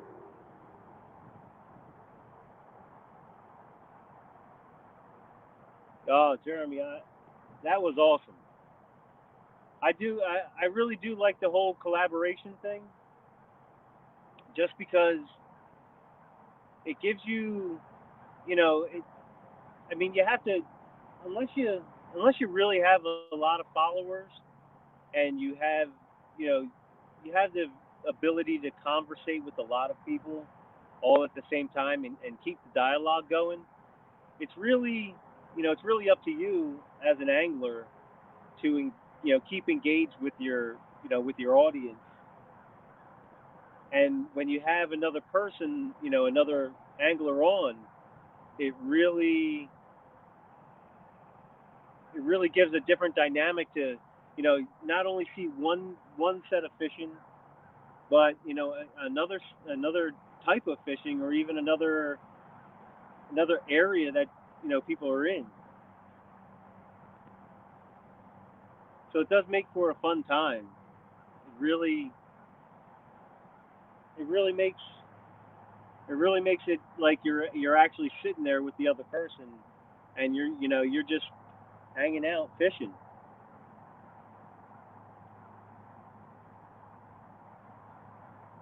I still gotta get that, if somebody has a fish on, changing it from the layout to that particular person.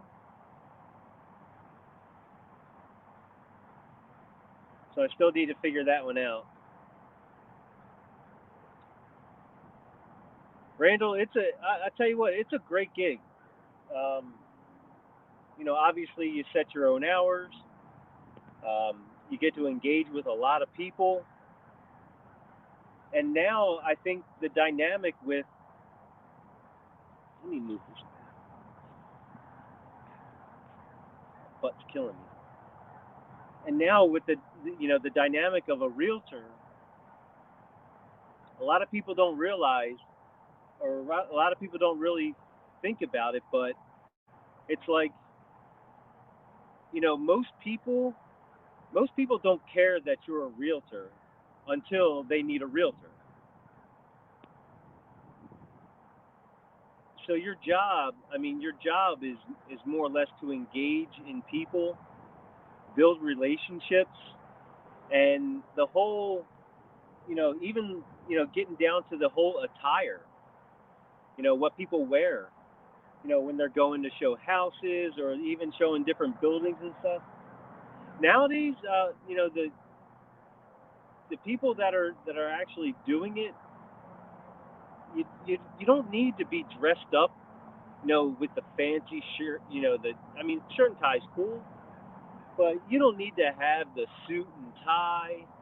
You don't need to have the fancy shoes. All that, to me, it's not going to sell a house versus me talking to you, for a month or so, continuously, being engaged with you, hanging, even going out and, grabbing a bite to eat and just talking about houses, stuff like that. It's really more or less, you know, finding that niche.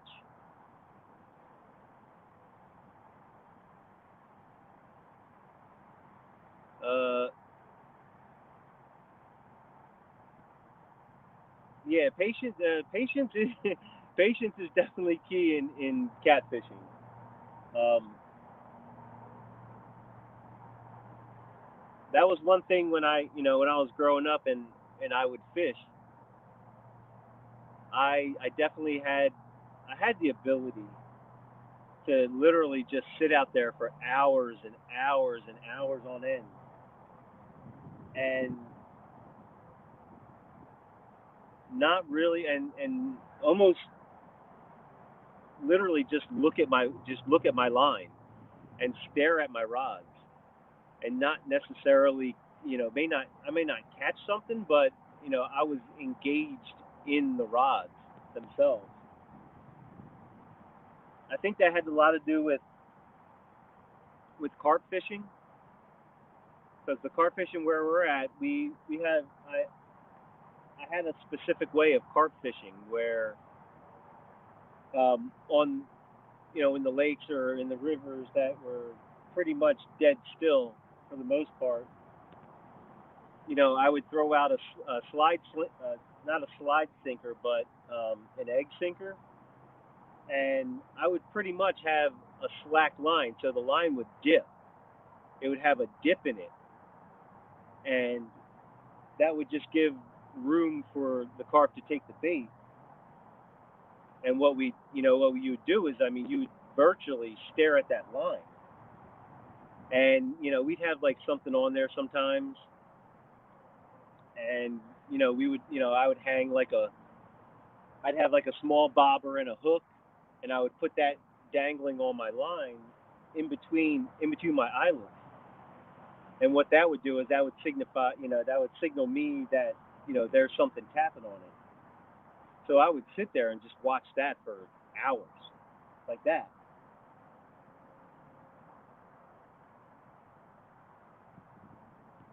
That was a nice bite. Something hit that. I can probably look and just see that line going down. What's going on, Snagging Whiskers? Good to see you here. Thank you for stopping in. Thank you very much.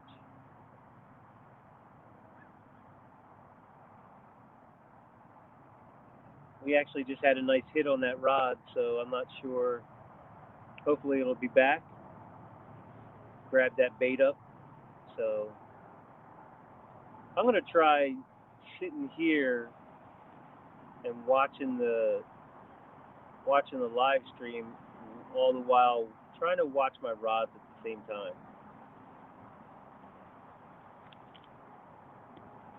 That's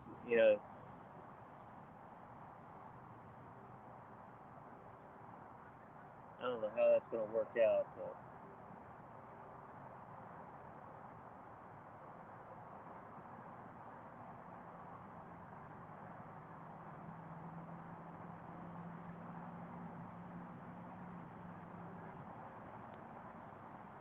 I don't know. I think the fish are starting to come in a little bit, coming off of that channel and moving around. Because that rod is out kind of at the right where the channel is and right where the slow current is as well.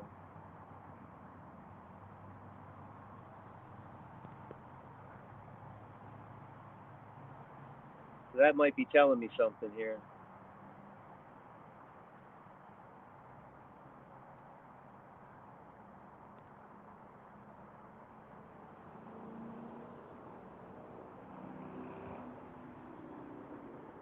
Does anybody know? Does anybody know if Chunky's live right now? I didn't get a chance to. I mean, I saw a notification that popped up, but it said Chunky in the Potomac.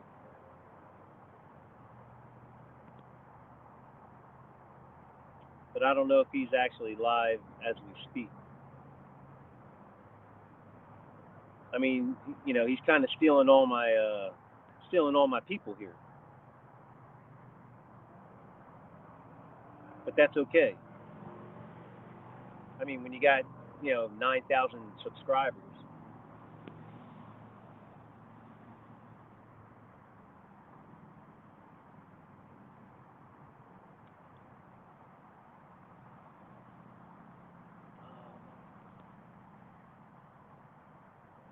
That is one thing about sitting on a picnic bench for so long.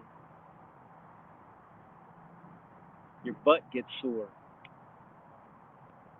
It's either that or I just got a small butt, bony butt.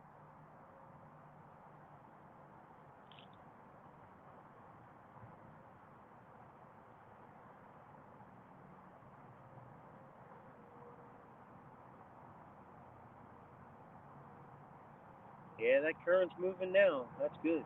Coming through. We just need to get some hits here.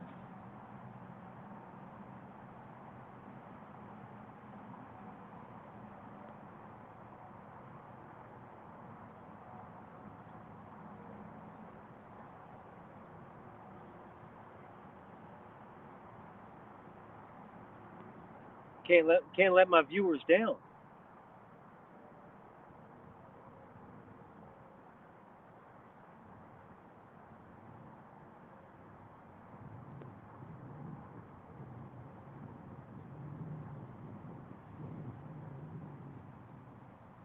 Man, I tell you what, it is a beautiful day. This is just perfect.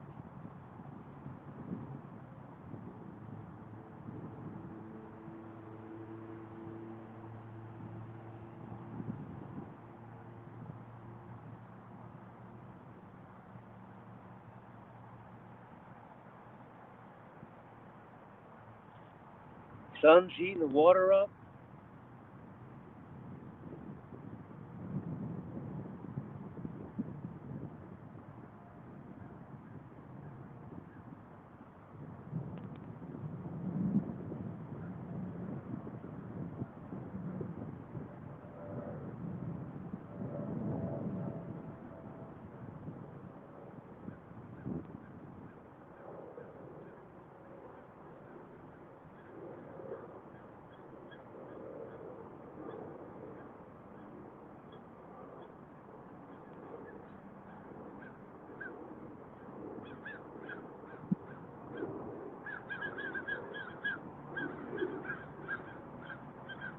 Got crows flying over, planes flying over.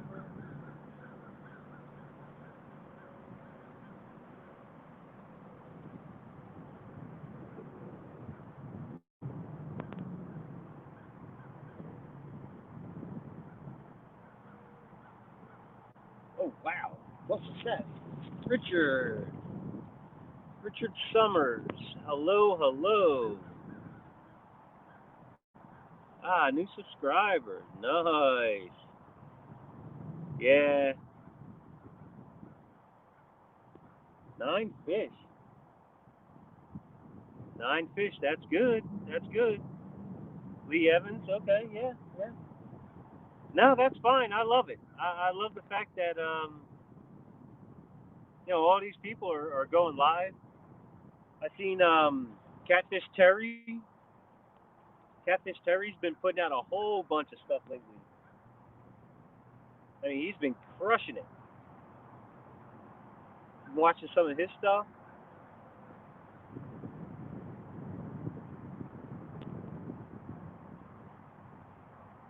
Obviously, my mentor Chunky.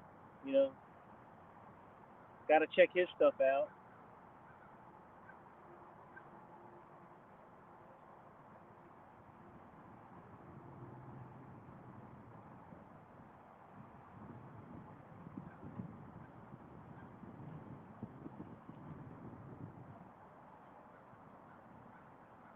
All right, water levels are rising good. See, now I can see where the channel is taking over parts of the river and then the eddies coming back in.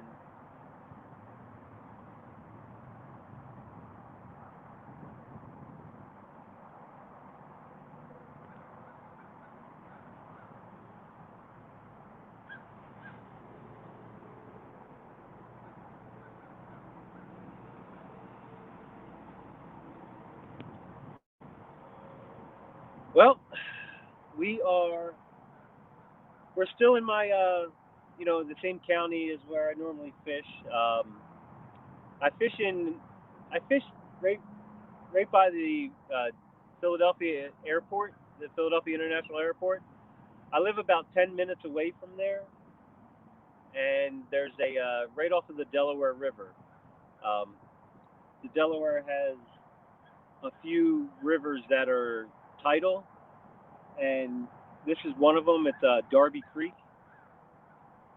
So this runs from the Delaware all the way up, and then goes into the neighborhoods about 5 miles, about 4 or 5 miles up. So this is yeah, they call it. I guess they call this Darby Creek. And then just on the other side of the airport is the Delaware River. So I fish up and down this creek, or I guess it's a creek or river. I fish up and down this, usually for some of my live streams, um, just to get out. I'm only 10, 15 minutes away from fishing here, so it gives me an opportunity to get out, put some content out there for people, and catch some catfish. But I mean, I'm usually successful. I'd say, I have been skunked a few live streams. It's not too often because just the amount of catfish that are in this area, the channel catfish. You catch them on a good day, and you can pull in quite a few. But I typically only go online for usually a couple hours, 2 3 hours at the most. We catch a few catfish, have a few laughs, talk about some stuff, and just generally have a good time. But yeah, thank you for subscribing. Make sure you hit that like button. Make sure you go back into some of my other content, and definitely leave a comment, leave a like. Make sure that hook set stays, so I can keep you on as a subscriber.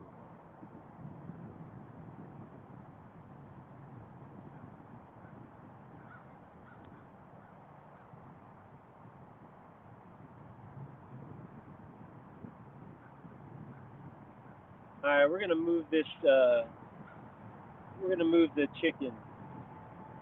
I'm gonna cast this straight out and see what happens.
This has got to be the worst smelling towel ever.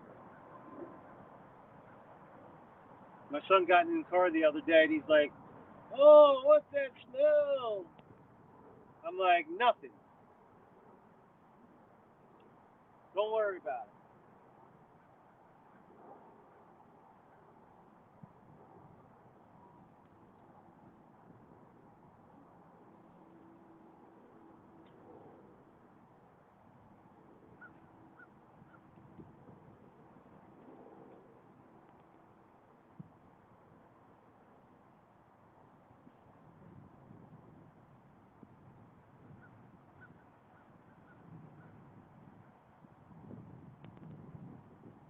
So I just casted that right at the edge of the eddy, on the opposite side of the eddy, where it starts to feed in over here. Uh, we'll see if there's some fish sitting right in that little spot. It looks like it's a little turbulent.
Looks like a pretty deep hole right there.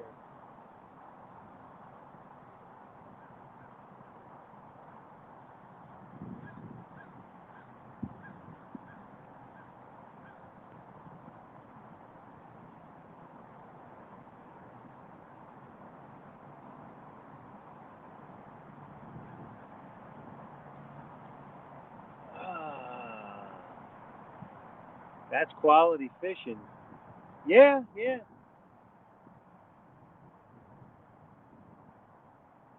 I'm starting to small town. I'm definitely starting to appreciate the science of fishing. Just like a lot of people are saying that, anyone can just go out and go to their honey hole, find some, and they know that there's fish there. They're gonna catch the fish there, and it's like it's kind of like shooting fish in a barrel. It's where's the actual skill? I mean, other than the first time you find it, it's great that the first time you found it, but chances are you weren't the one who actually found that spot. You know, a lot of times people don't realize that is, they're getting tips from other people. So everyone else is going to go fish that spot. And I mean, it's great and all that you can get on fish and do it, do a good service, but actually going out, studying the area, dropping in lines, going to that spot multiple times, different situations, finding that the fish are there, catch a fish is I like that aspect. It's it's kind of a lot like hunting, where you see these guys nowadays. All they do is they find this piece of property and a big homestead or something. Go out there, plant plant different things, plant feed for the deer, and basically, you know, you're bringing the deer to you. You're not really hunting. You're just bringing deer in so you can shoot it where you decide to, you know, put up something. Now it's a little different with like say Ernie, that's his house. It's not like this big piece of property that you go out and you build all this stuff around it. You make artificial, it's like it's almost like fishing with artificial lures in a place that's never been fished before. The fish don't care what it is; they're just gonna eat it. They think it's real. But then you go to a pressured fishery, or you try to fish, like, let's say, you try to fish for native trout. Well, those native trout, they could care less. Unless you're a skilled angler, you're doing the right things to actually catch that fish. It's so satisfying. Just a quick little story.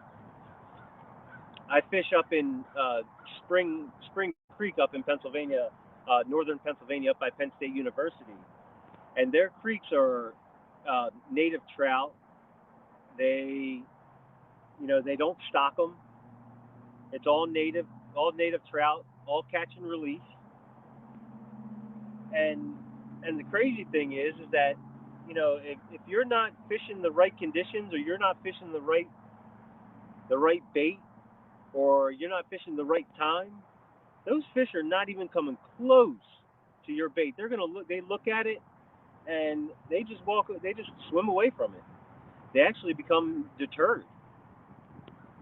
But until you get the proper presentation, you put the proper stuff in front of them. You're doing it at the right time, and you get in that fish. Awesome. Like so. So I was up there one time, fishing, and I just learned how to fly fish. So I'm in the creek, and it's early morning, and I'm trying to match the hatch. I'm trying to figure out what's going on, trying to ultimately figure out how to catch these fish. And suddenly, boom, hook set. I pull up on that fly rod. The fly rod's bent. And I'm like freaking out. I'm like, this is the coolest thing ever. And then all of a sudden, the fish jumps out of the water.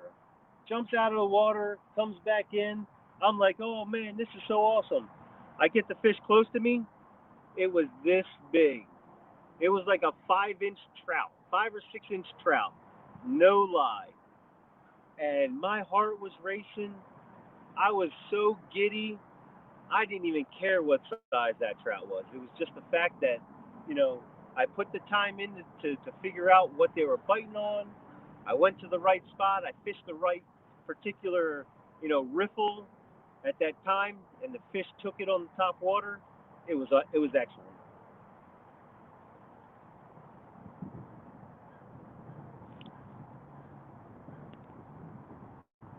So that's kind of the same thing right now. What I'm doing with catfishing.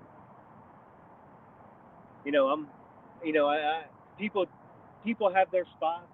People have their hunting holes and everything.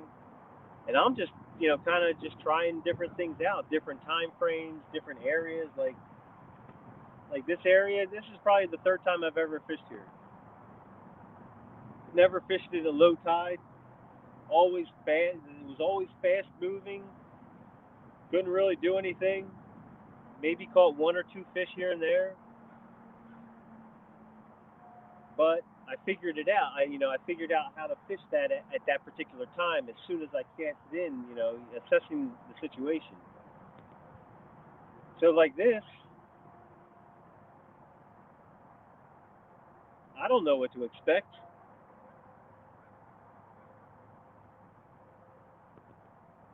Exactly. Catching numbers is great. You know, if you're if you just want to if you just want to have bait out, and you enjoy catching fish. But that's also that goes along. I mean, unfortunately, it goes along the lines of the comparison with uh, boat fishing versus bank fishing. Bank fishing, boat fishing. I mean, you literally have a fish finder. You're taking you're taking the time out to troll around, find fish, that are right underneath your boat. You know they're there. So the probability of you hooking up better than a bank fisherman is, I mean, exponential. Like you literally know that the fish are there. All you have to do is put the bait in front of them, and that's, I mean, to me, other than putting the right bait at the right time, in all honesty, it doesn't take skill. There's no skill. There's zero skill involved in that.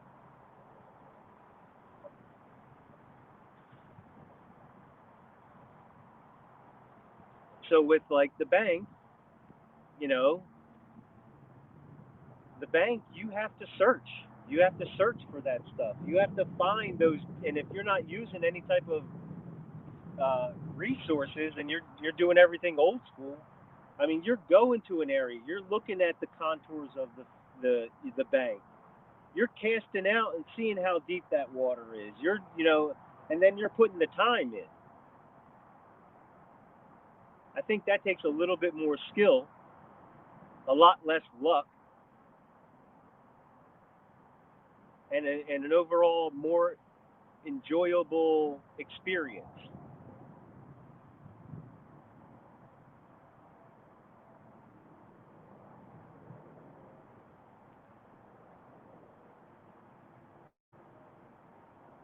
Did that make any sense? I don't know if it did. I don't know if it did.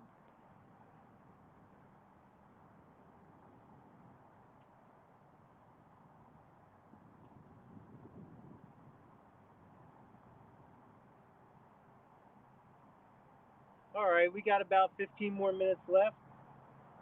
I'm going to try one last thing. Tide is coming in. I'm gonna try to throw it out in the current. It seems like this eddy's not doing too well.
I'm gonna cast this guy down further.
What's cool about this eddy seems like my line's able to sit there uninterrupted.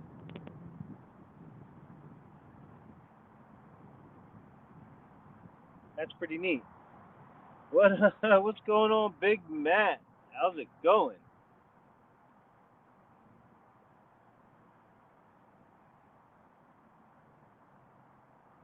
See, Buck, you know exactly what I'm talking about. The thing is that I must say, and it was funny that Epic even said it the other night. He's like, "There's fish everywhere on this Potomac. You know, it doesn't even matter where you go."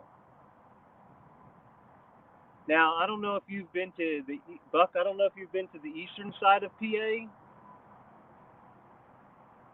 and fished anything over here, but I mean, you go to a place like Nakamixon Lake, Marsh Creek Lake.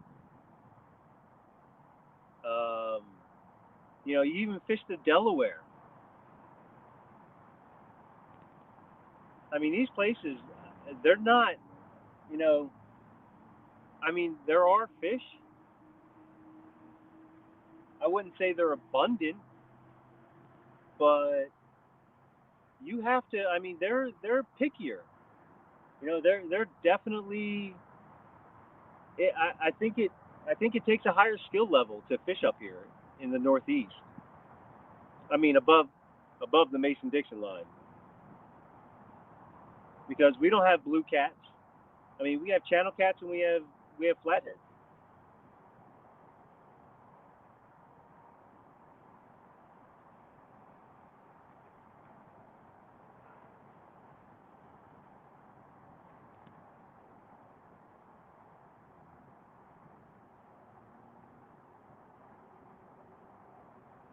You know, I mean, even with you know, even with the surface, you know, the riverbeds. Riverbeds are completely different up here. They're not sandy. They're not soot. You can't just throw out a you know a 6 ounce weight and expect it to stay there the whole time. You know you throw out a 6 ounce weight out here, well, there's a good chance you're going to get snagged.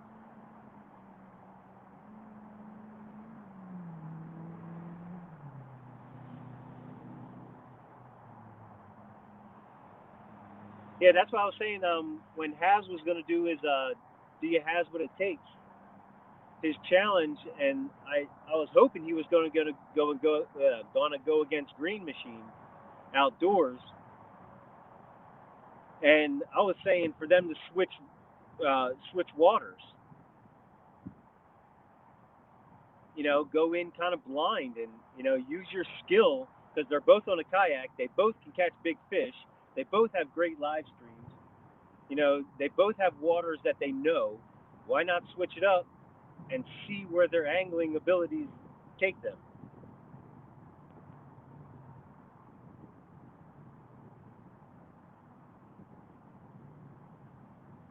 You know, it's kind of like these bass fishermen tournaments. You know, a lot of these guys, um, you know, they came the one year when they came out to the Delaware River for a bass fishing tournament.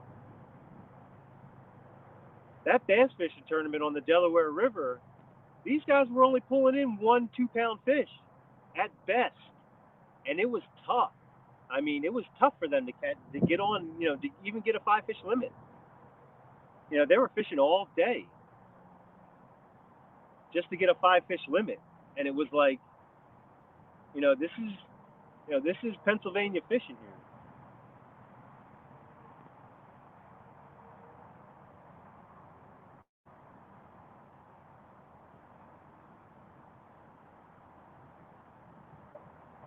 Yeah, that's another one.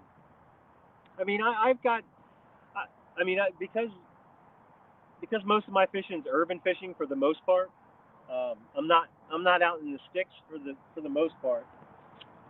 Well, at all. Yeah, my cell phone service is incredible.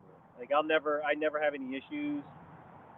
I mean, I'm 15 minutes from my house, and the other places I fish, I'm right outside the city, or if not right in the middle of the city. So I mean, I really don't have a problem with that.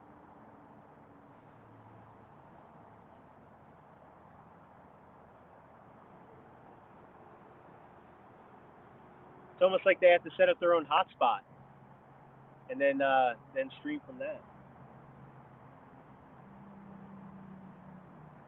But that's I mean, but overall, that's the thing. You know, you fish the water. You know, you're fishing in the waters that you were given, and I mean, I can respect it. Do I think it's an advantage? Yes. Is it hard to compete with it? Yes. But that's the thing is, when you do land those fish, and you actually, you put up some numbers, or you put up something that is comparable to that, it just brings a lot of pleasure.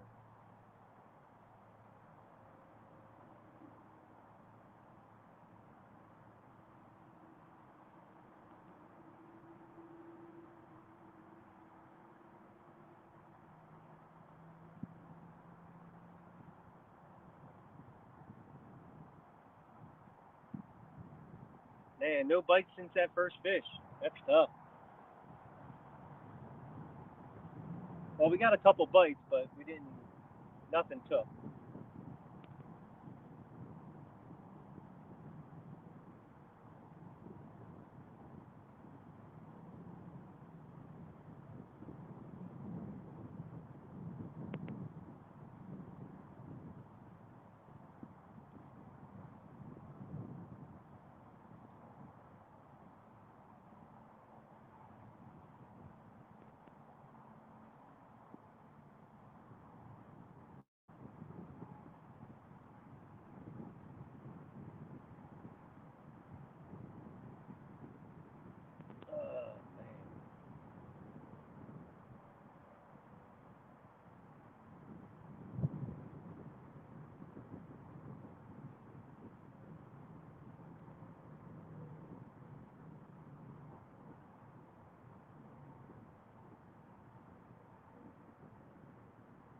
Man, nothing, nothing, nothing. This is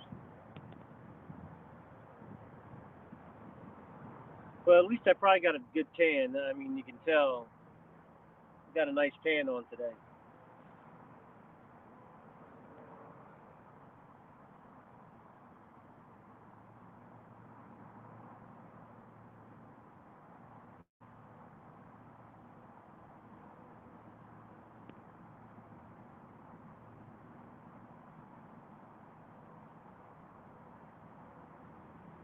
Yeah, there might not even be any fishing here.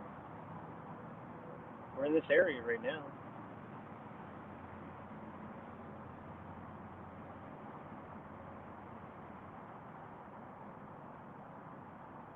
I wonder if they come off.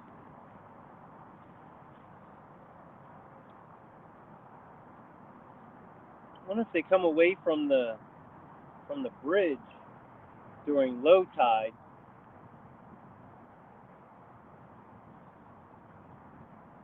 and then in high tide they get into the deep stuff underneath the bridge. Possibly.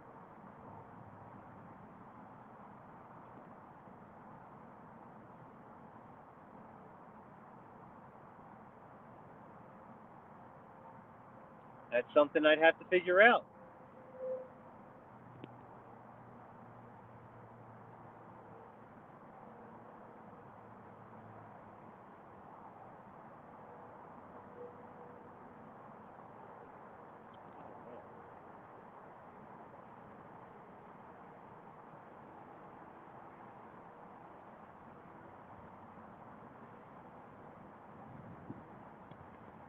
Well,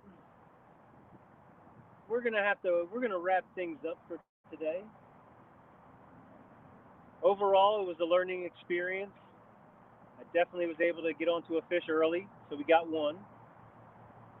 Didn't get skunked. Um, Definitely happy to see a lot of you guys in here. catfish and crappie last night. Um, I caught a little bit of it. I was kind of I was disengaged. I was kind of just hanging out last night. I did see some of it. I am going to go back and watch it. The guy's got a lot of knowledge.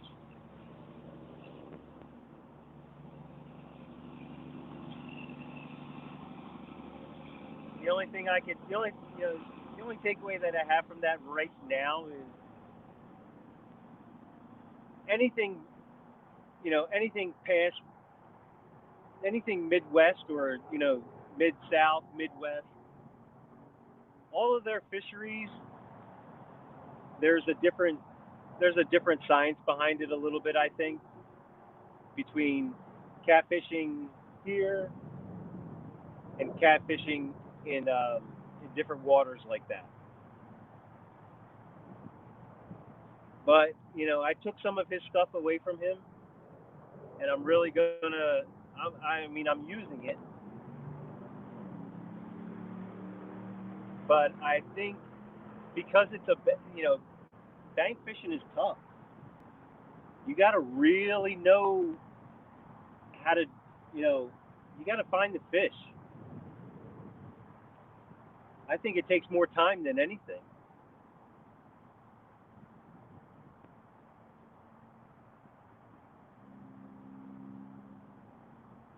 It could be as simple as changing your bait. But once you find the formula, then you're gung ho about it.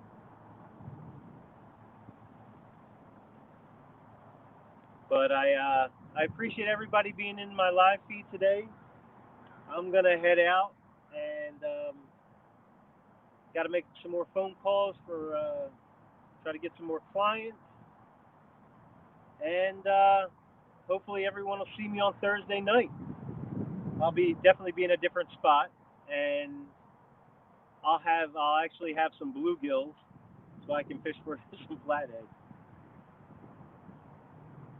But we're looking to put up some numbers on Thursday night. I think it's primarily going to be channel cats, but we're going to try to put up some numbers. So thanks again, everybody, and then catch you on the flip side.